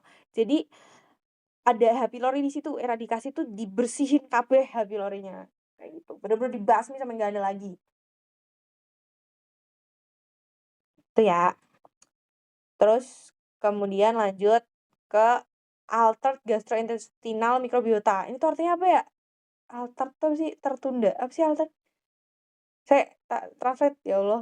Noob banget bahasa Inggrisku. Maaf. Tolong bantu bahasa Inggrisku please. Altered, altered ini tuh.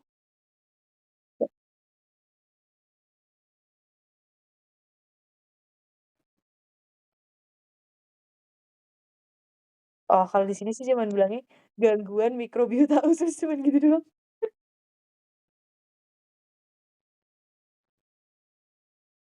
Oh, oh jadi kayak ada mikrobiota di situ ya? Ah ya ya ya, bener bener. Jadi dia itu ada mikrobiota usus yang tadinya harusnya dia tuh flora normal, intinya dia tuh jadi perubahan lah di situ. Altered tuh kayak gitu, si altered gastrointestinal microbiota tuh intinya kayak gitu. Jadi ada perubahan dari mikrobiota yang akhirnya mengganggu fungsi pencernaan, makanya dikasih obat rifaximin. Dia berupa antibiotik non absorbable, apa sih non penyerapan, absorbable gitu lah namanya. Dikasih rifaximin. Mhm, jadi apa ya, bakteri-bakteri atau flora normal di ususnya tuh jadi mengalami perubahan gitu loh. Makanya akhirnya dia jadi, peningkatan inflamasi gitu. Biasanya disebabkan karena apa ya, ya disebabkan karena banyak hal sih, bisa penyakit-penyakit yang ada di lambung seperti peningkatan asam lambung itu juga bisa mengubah flora normal, tuh.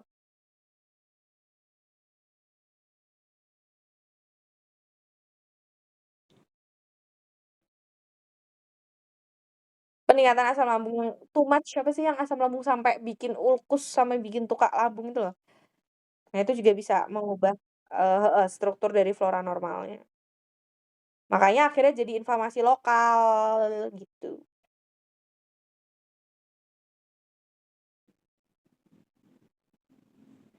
Itu ya, terus habis itu ada eosinofilia. Dia inflamasi eosinofil di duodenum.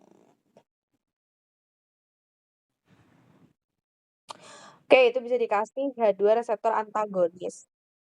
Heeh, betul. Heeh, betul. Iya, bener bener. Jadi ada reaksi imun.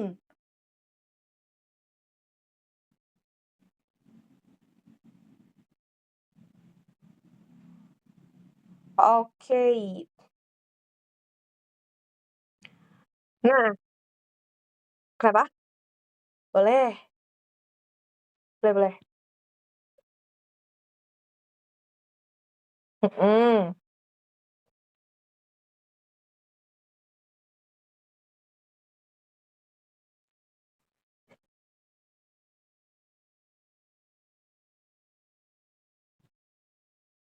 Hmm? Pertamanya dulu Hisamin dia bikin asam lambungnya naik dulu, peningkatan sekresi asam lambung. Mhm. Heeh, tapi itu sebenarnya nggak gara-gara Hisamin.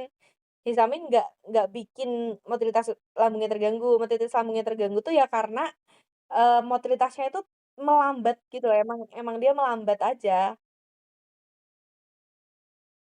gitu. Paham ya? Itu. Yuk terus.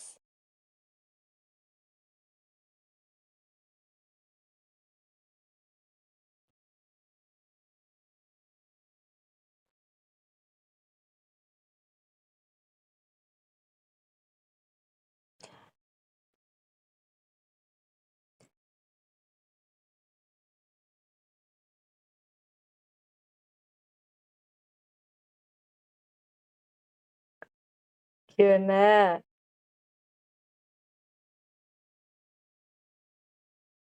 Beda beda, betul beda.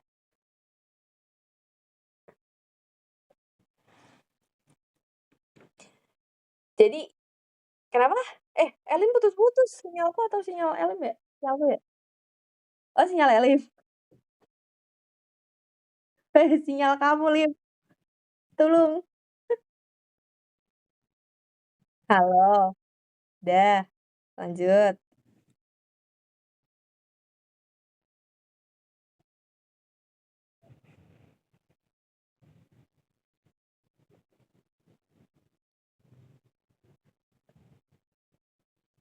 Ah, kayak gimana? Kayak gimana maksudmu? Oh, hipersensitivitas itu AA dibagi 2. Heeh, heeh, betul. Luar visceral, betul. Visceral dalam. Satuan visceral yang hipersensitivitas tipe 1 sampai 4 tadi. Hah?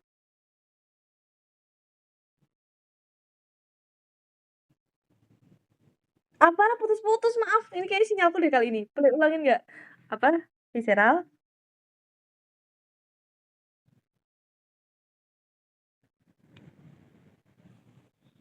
Somatik? Somatik? Apa sih?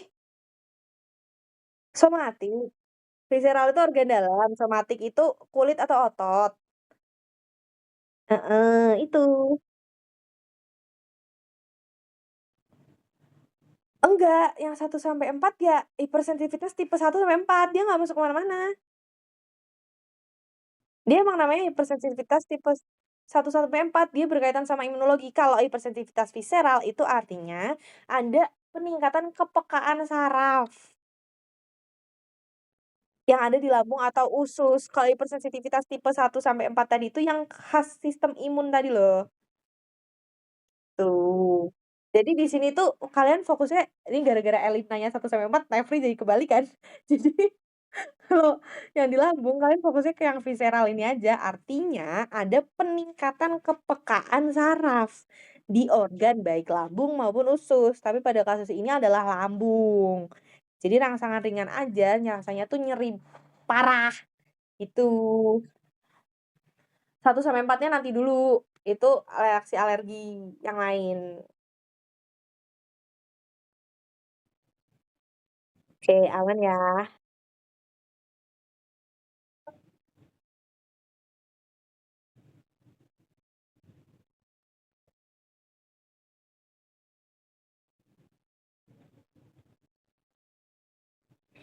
Terus nanti masuk ke Brain Gate Axis. Nah, kalian tahu kalau mau jelasin ke tutor-tutor kalian, nanti kalian buka aja di modul PDF yang di-share, yang tadi, yang modul panjang PDF yang bukan yang PPT maksudnya. Nah, itu kalau kalian mau ngomong buat tutor bisa dari situ. Di sini aku memahami kalian.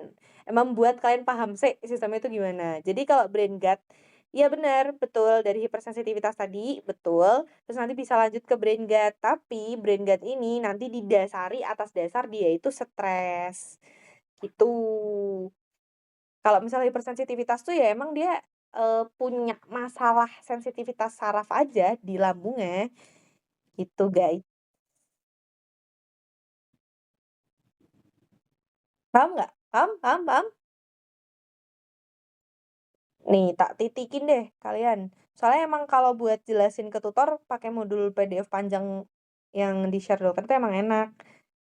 Jadi kalian bisa belajar, bisa baca lewat situ. Ini buat kalian biar paham sih. Jadi kayak, oh mekanismenya ternyata gini ya. Jadi besok tutor nggak salah ngomong. Itu ya, itu untuk gut brain axis. Nefri aman?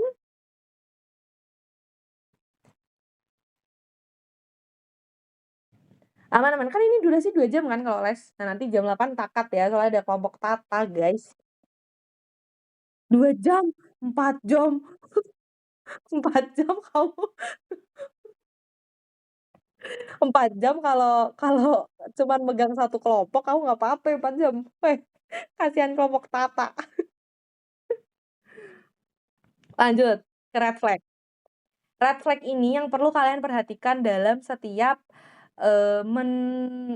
diagnosis abdomen ya. Bukan mendiagnosis abdomen sih, apa sih, buat menentukan kira-kira dia itu nanti penyakitnya mengarah ke mana. Jadi dia, ada yang namanya red flag atau tanda bahaya. Tanda bahaya di sini yang pertama adalah penurunan berat badan. Kenapa kok penurunan berat badan ini bisa jadi red flag? Kenapa? Karena kalau misal dia itu ada penurunan berat badan, maka akan menunjukkan adanya proses penyakit sistemik yang menguras tubuh. Jadi misal ada eh, penyakit-penyakit keganasan, ya keganasan kanker ataupun tumor itu biasanya khas banget sama penurunan berat badan. Jadi kalau ada keluhan penurunan berat badan, kalian bisa langsung fokus ke kanker nih, tumor nih, kayak gitu. Karena artinya ada proses penyakit sistemik yang sedang berjalan, ya yang bisa aja kronis, yang menguras tubuh tersebut, gitu. Paham ya? Ter terus muntah persisten. Dia kenapa red flag? Kenapa? Oh, apa sistemik? Jadi jadi gini loh, penurunan berat badan tuh nandain kalau tubuh tuh lagi dipakai kerja keras buat ada penyakit yang menggerogoti tubuh, biasanya berkaitan sama keganasan. Makanya kalau kanker, tumor tuh pasti dia penurunan BB gitu. Terus muntah persisten. Muntah persisten ini berarti dia itu kenapa kok red flag? Berarti dia tuh nandain kalau dia nggak cuman mual, tapi bisa aja ada gangguan-gangguan, aliran. Contoh ada obstruksi, terus habis itu ada iritasi, makanya dia bisa bikin muntah terus-menerus, ataupun ada gangguan motilitas berat. Nah, jadi kalian harus hati-hati, muntah persisten. Buat nandain kira-kira dia itu ke arah mana penyakitnya. Kalau dia muntah terus-menerus kan berarti dia bisa resiko dehidrasi, bisa resiko malnutrisi, kayak gitu. Jadi itu red flag. Terus yang ketiga, itu adalah hematemesis. Tahu nggak hematemesis apa?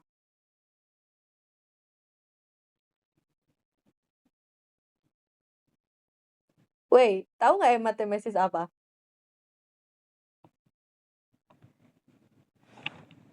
Suara aku kedengeran nggak sih? Hematemesis apa? Kalian tahu nggak? Betul, terus emesis? Betul. Betul. Hematemesis adalah muntah darah. Jadi kenapa? Oke oke. Jadi dia muntah darah ya. Kenapa kalau muntah darah ini red flag? Soalnya kalau dia muntah darah berarti menandakan ada perdarahan di saluran cerna. Itu. Jadi wah, dia muntah darah, berarti saluran cernanya pasti berdarah. Jadi ini red flag. Terus habis itu berarti ini gangguan, gawat darurat ya artinya, dia bisa berpotensi kondisi gawat darurat. Terus melena melena atau BAB-nya hitam, berarti dia juga menunjukkan adanya perdarahan di saluran cerna juga, ya kan. Wah, BAB-nya hitam, berarti bisa aja dia, ada, perdarahan nih di saluran cerna atasnya. Nah, makanya ini juga jadi red flag. Terus habis itu anemia, kenapa kok dia red flag? Kenapa? Karena anemia ini juga menunjukkan adanya perdarahan kronis, betul. Terus ada disfagia progresif. Disfagia apa artinya? Dia disfagia kok nggak mau makan? Sulit menelan. Ya bukan nggak mau makan, kalau nggak mau makan tuh bisa penurunan nafsu makan, anoreksia. Dia disfagia, sakit kalau nonton tuh sulit. Nanti progresif tuh artinya gimana, pertama dia tuh cuman nggak bisa nelen padat, tapi nanti lama-kelamaan cairan pun nggak bisa, makanya harus betul, ya nyambung ke situ, betul. Betul ya. Intinya apa? Intinya itu jalur makanannya makin sempit, makin sempit, makin sempit biasanya ada pada struktur ataupun pada keganasan esofagus. Dah, itu inti red flag. Apa? Struktur penyempitan. Jadi misal struktur esofagus, jadi definisinya tuh penyempitan abnormal. Esofagus yang tadinya gini dia jadi sempit banget. Struktur esofagus. Stenosis. Stenosis bukan. Jadi kalau stenosis itu gimana ya? Stenosis tuh lebih ke apa ya? Gimana ya? Aku bingung jelasinnya. Dia sama-sama penyempitan, dia sama-sama penyempitan abnormal, tapi kalau stenosis dia tuh lebih ke oh, gimana ya? Jelasinnya ya. Kalau gini deh, kalau struktur dia tuh penyempitan tapi gara-gara kondisi patologis. Jadi dia nyempit gara-gara penyakit. Paham nggak? Kalau stenosis dia penyempitan tok. Paham paham nggak? Jadi gini, tak kasih contoh wis, gimana ya, misal contoh, piye Jal?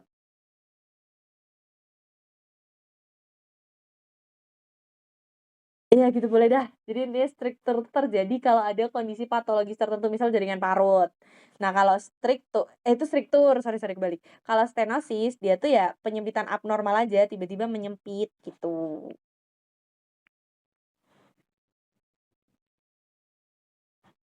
Oke gitu ya. Nih tadi sama, itu sudah aku jelaskan, itu red flag. Jadi kalian besok perhatikan, kira-kira ada red flag nggak? Kalau ada penurunan berat badan ya udah kayak di situ. Mekanisme nyeri ini sebenarnya sama persis, sama banget kayak yang tadi. Ini aku mau jelasin yang bagian, tadi kan udah ya, ada gangguan-gangguan tadi udah, sama si brain GERD tadi juga udah, masuk ke gangguan regulasi saraf. Nah, di sini aku mau, menjelaskan yang faktor agresif versus faktor protektif. Jadi faktor-faktor agresif tuh kayak misalnya, apa ya, sebenarnya itu lebih ke ketidakseimbangan antara musuh sama itu, apa, antara musuh sama faktor protektifnya. Aku berusaha mencari faktor biar gampang diingat, mana ya, aku punya catatannya di my class, wait wait, saya cariin fileku. Soalnya kemarin aku jawab ini, wait wait, mana ya, nemu nggak ya? Kalau yang lain sama, ini gangguan-gangguan, apa namanya, ada gangguan mukosa lambung, terus habis itu ada gangguan motilitas, itu sama yang kayak yang tadi. Kayak mana ya faktor progresifku, aku tuh sampai bikin mind map gitu tentang faktor ini, kok nggak ada, sumpah nggak ada. Oh, ada nih. Oh, nggak, mind map-nya nggak nemu, tapi ada catatannya. Jadi, faktor agresif tuh misal kayak apa ya, misal kayak asam lambung, terus enzim-enzim misal kayak pepsin, terus infeksi bakteri Helicobacter misal pada kasus itu sama ada faktor protektif berupa mukus. Mukosa itu kan terdiri dari mukus dan bikarbonat. Ya, jadi mukosa lambung itu lendirnya itu tuh terdiri atas mukus dan juga cairan bikarbonat. Nah, terus habis itu faktor protektif lainnya itu ada prostaglandin sama aliran darah mukosa. Jadi, apabila terjadi ketidakseimbangan antara faktor agresif berupa asam lambung sama si faktor protektifnya tadi, itu tuh bisa mengakibatkan gangguan pada lambung, gitu doang sih sebenarnya. Tapi kemarin tuh aku bikin banyak mind map faktor-faktor agresif, faktor protektifnya nggak cuma 3 tok. Kok ini catatanku 3 tok ya? Itu sebenarnya tuh garis besarnya faktor pelindung sama musuhnya tuh nggak imbang gitu tok. Seperti itu. Bedanya di situ doang sih mekanisme nyerinya, yang lain sama kayak yang di atas. Itu dari Methane. Oke. Terus ini, selama 6 bulan, emang 6 bulan itu menandakan apa? Nah, 6 bulan di sini menandakan bahwa penyakit dia itu sudah masuk ke tahapan proses inflamasi kronis. Jadi dia sudah terjadi selama 6 bulan nih. 6 bulan terakhir ya, 6 bulan dia tiap hari berturut-turut mengalami sakit atau rasa nyeri itu. Berulang berulang berulang. Ya udah berarti dia menandakan bahwa inflamasinya itu mungkin udah sampai ke tahap kronis, saking lamanya, sampai 6 bulan. Jadi itu bisa buat tanda, oh berarti dia udah 6 bulan, bisa aja nih dispepsianya udah kronis nih, kayak gitu. Terus yang berikutnya adalah paparan faktor pencetus. Nah, misal faktor pencetusnya adalah tadi stres ya, atau stres ataupun telat makan ataupun faktor pencetus-pencetus yang lain. Itu bisa membuat dia, terjadi paparan yang terus-menerus berulang. Jadi benar-benar, misal kayak setelah makan nyeri ataupun pas stres nyeri. Nah, faktor-faktor pencetus tadi itu dia terjadi secara berulang. Makanya nyerinya itu bisa sampai 6 bulan. Tapi, apa namanya, jadi intinya gimana ya, nyerinya itu nggak sembuh karena penyebabnya emang nggak dihilangin. Dia nggak berusaha ngilangin penyebabnya, dia nggak berusaha mengatasi stresnya, dia nggak berusaha ngatasi kebiasaan hidupnya yang akhirnya dia bisa bikin faktor pencetusnya tuh berulang. Kalau gangguan fungsional ya artinya dia tidak ada kelainan organ. Jadi nggak ada kerusakan organik. Cuman tadi motilitas terganggu, hipersensitivitas visceral, brain gut aksisnya terganggu, kayak gitu toh. Terus sensitisasi saraf di sini tuh sama kayak hipersensitivitas, penurunan ambang nyeri. Jadi nyeri siti wae dia langsung sakit banget, langsung nggak enak banget. Nah, itu adalah sensitisasi saraf. Jadi kalau nyerinya berlangsung lama, terus-menerus selama 6 bulan, itu berarti kayak, oh berarti ini sarafnya udah mengalami sensitisasi nih. Dia udah menjadi lebih sensitif, mirip sama yang namanya hipersensitivitas visceral yang ada pada gangguan fungsional tadi. Yang terakhir, gangguan penyembuhan mukosa. Jadi harusnya mukosa lambung itu bisa regenerasi dengan cepat. Tapi kalau misal dia luka tukak lambung gara-gara asam lambung, ya udah berarti kan asam lambungnya tinggi. Udah mah asam lambungnya tinggi terus, terus habis itu proteksi mukosanya tadi makin turun, ya udah akhirnya penyembuhan mukosanya ini makin lama. Sehingga keluhannya akan menetap selama 6 bulan gitu. Bisa dipahami? Oke. Terus ke karakteristik nyeri ya. Nah, ini tadi ada beberapa rasa-rasa nyeri. Kalian harus pahami dulu. Ini sebenarnya clue tapi tidak bisa dijadikan patokan untuk menentukan diagnosis, tapi kalian bisa at least kayak bisalah besok kalau EB buat nyuri-nyuri ingetan tuh bisa. Kalau misal akibat iritasi kimia, misal kayak enzim ya, iritasi kimia, enzimnya berlebihan atau asamnya berlebihan ya, dia itu biasanya nyerinya adalah perih atau terbakar. Jadi rasanya tuh perih, burn. Nah, itu berarti akibat iritasi kimia.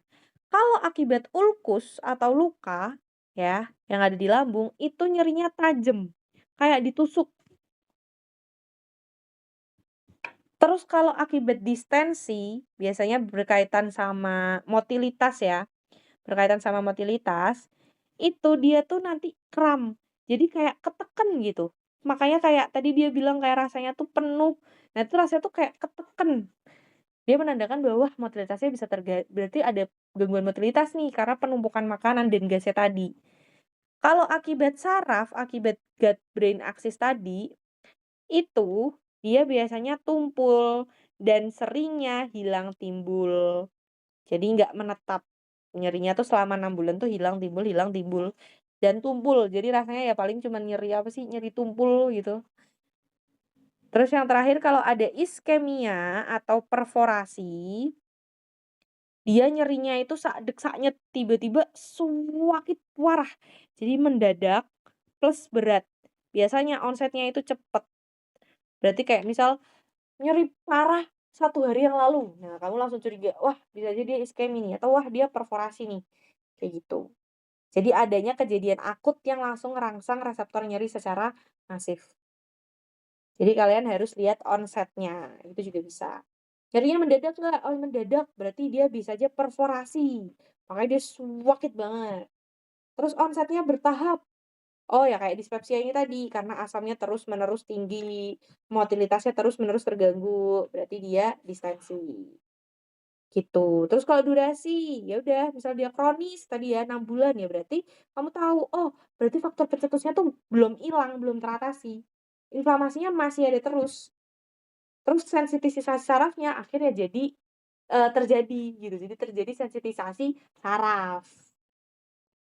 Gitu, paham ya? Kalau kualitas gimana? Kualitas tuh yang ini tadi, perih, tajem, kram, itu namanya kualitas atau karakteristik dari nyerinya.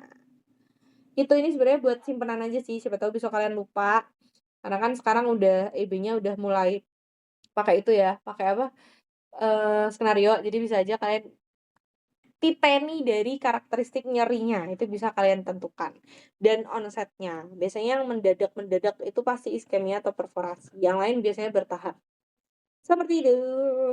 Everything? Nanti dicatat aja ya. Si ini. Apa iritasi dan lain sebagainya. Nanti tak kasih deh. Oke, terus kita lanjut ke DDDX ya guys. Ini DDDX yang ada aku ambil dari dokternya. Jadi ada dispepsia fungsional, gastritis, ulcus pepticum, GERD, dan juga pankreatitis. Kenapa aku ambil gastritis? Karena dia itu perih, mual muntah. Itu adalah gastritis. Tapi nanti mungkin bisa disingkirinnya itu adalah akut. Jadi gastritis ini tuh akut. Jadi dia nggak kronis. Ya, dia hati-hati ya, dia bukan GERD. Kalau GERD tadi reflux, kalau gastritis tadi ini inflamasi, jadi beda. Terus ulcus pepticum. Ulcus pepticum ini biasanya karakteristiknya tuh nyeri, tapi dia itu nyerinya pas lapar. Jadi kan dia ada luka tuh. Ya kan ada luka di dinding lambungnya. Jadi kalau misal dia lapar asam lambungnya kan naik, nggak ada yang mengatasi asam lambungnya. Jadi dia makin perih. Makanya ulcus pepticum ini tuh biasanya nyerinya pas lapar, bukan setelah makan. Apa? Pepticum itu, eee, ini sebenarnya ulcus pepticum tuh jadi satu namanya. Jadi yang ada, tukak lambung. Pepticum nih ya lambung. Jadi kayak ada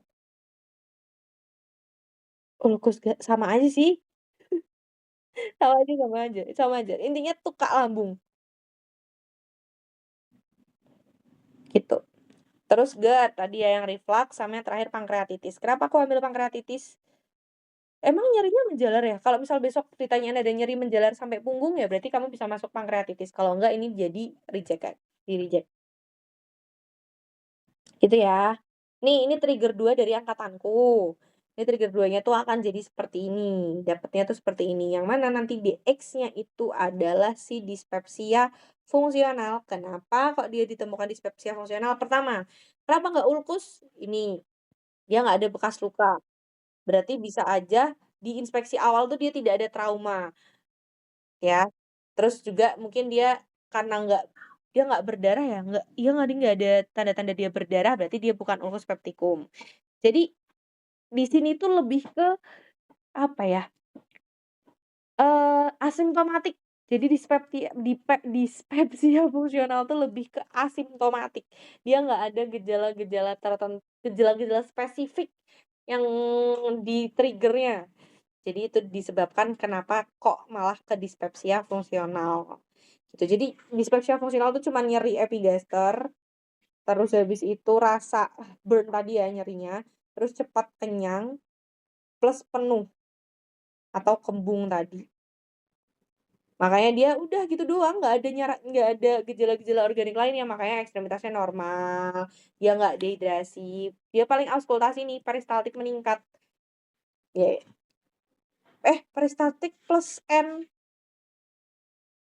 peristaltik plus N tuh kayak apa ya, aku tahu salah lagi, peristaltik plus N tuh dia ada peristaltik, tapi dia tuh harusnya masih dalam batas normal, harusnya sih kayak gitu ya.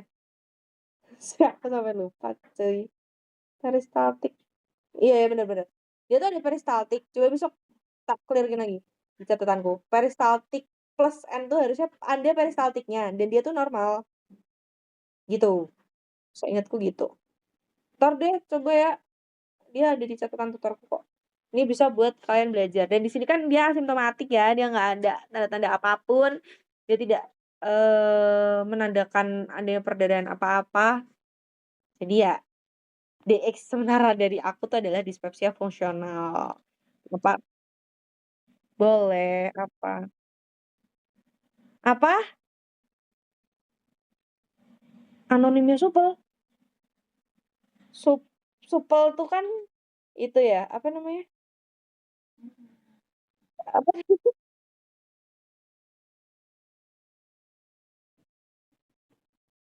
supel iya supel ya supel. Heeh, supel tuh kondisi normal. Apa ya antonimnya supel ya?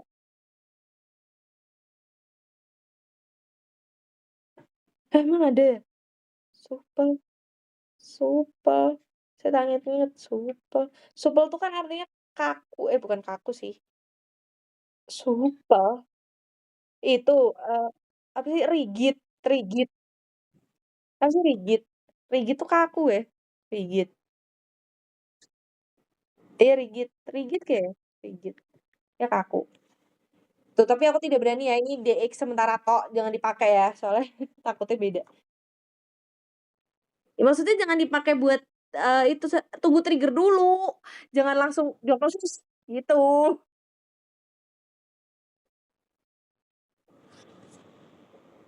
DX sementara.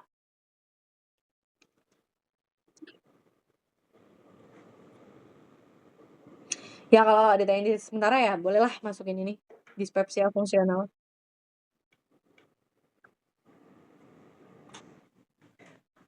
Heeh sih, biasanya ada beberapa dokter yang gitu. Nanti kamu jelasin aja, "Kenapa kok kamu pilih dispepsia ya?" Soalnya satu, dia tuh asimptomatik, dia biasanya menyerang apa?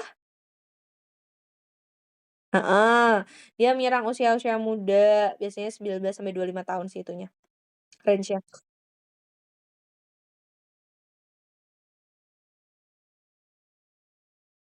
Iya, betul, lifestyle biasanya, mhm.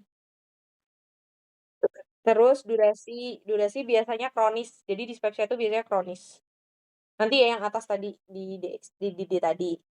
Terus habis itu, pemeriksaan fisiknya normal, makanya aku bilang tadi dia asimptomatik. Dia nggak ada pemeriksaan fisik di luar tuh nggak ada nyeri tekan, nggak ada. Terus habis itu distensi juga nggak begitu kelihatan biasanya, kalau udah parah ya kelihatan, biasanya 6 bulan harusnya udah kelihatan sih. Terus habis itu ada gangguan peristaltik, itu baru dispepsia fungsional. Itu ya, jadi besok boleh diliatin.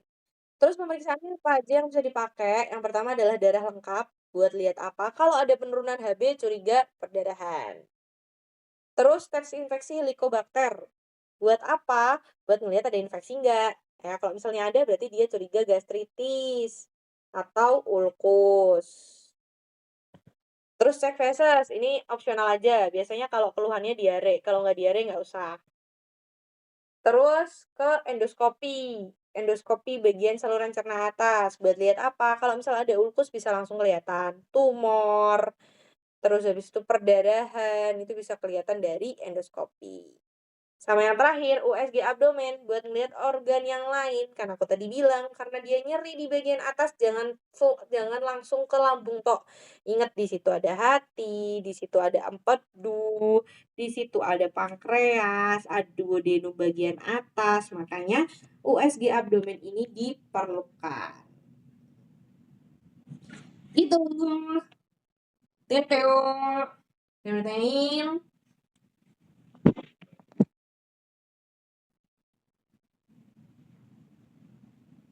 Sebelum tak tutup nih, sebelum aku pindah ke kelompok satu ya nih. Bener ya, katanya kalian online susah memahami, ini udah paham ya? Bener loh ya, pokoknya kalau ada pertanyaan apapun langsung WA aku loh ya, karena kalian online, kemarin kalian udah bilang kan kalau online susah memahami, beneran paham loh ya. Oke, kalau paham, udah kalau gitu aku izin akhir ya guys. Terima kasih sudah mendengarkan aku dengan baik. Terima kasih, oh my god. Semoga besok lancar. Aku tutup. Wassalamualaikum warahmatullahi wabarakatuh. Besok ketemu aku di Soka, guys. Dadah.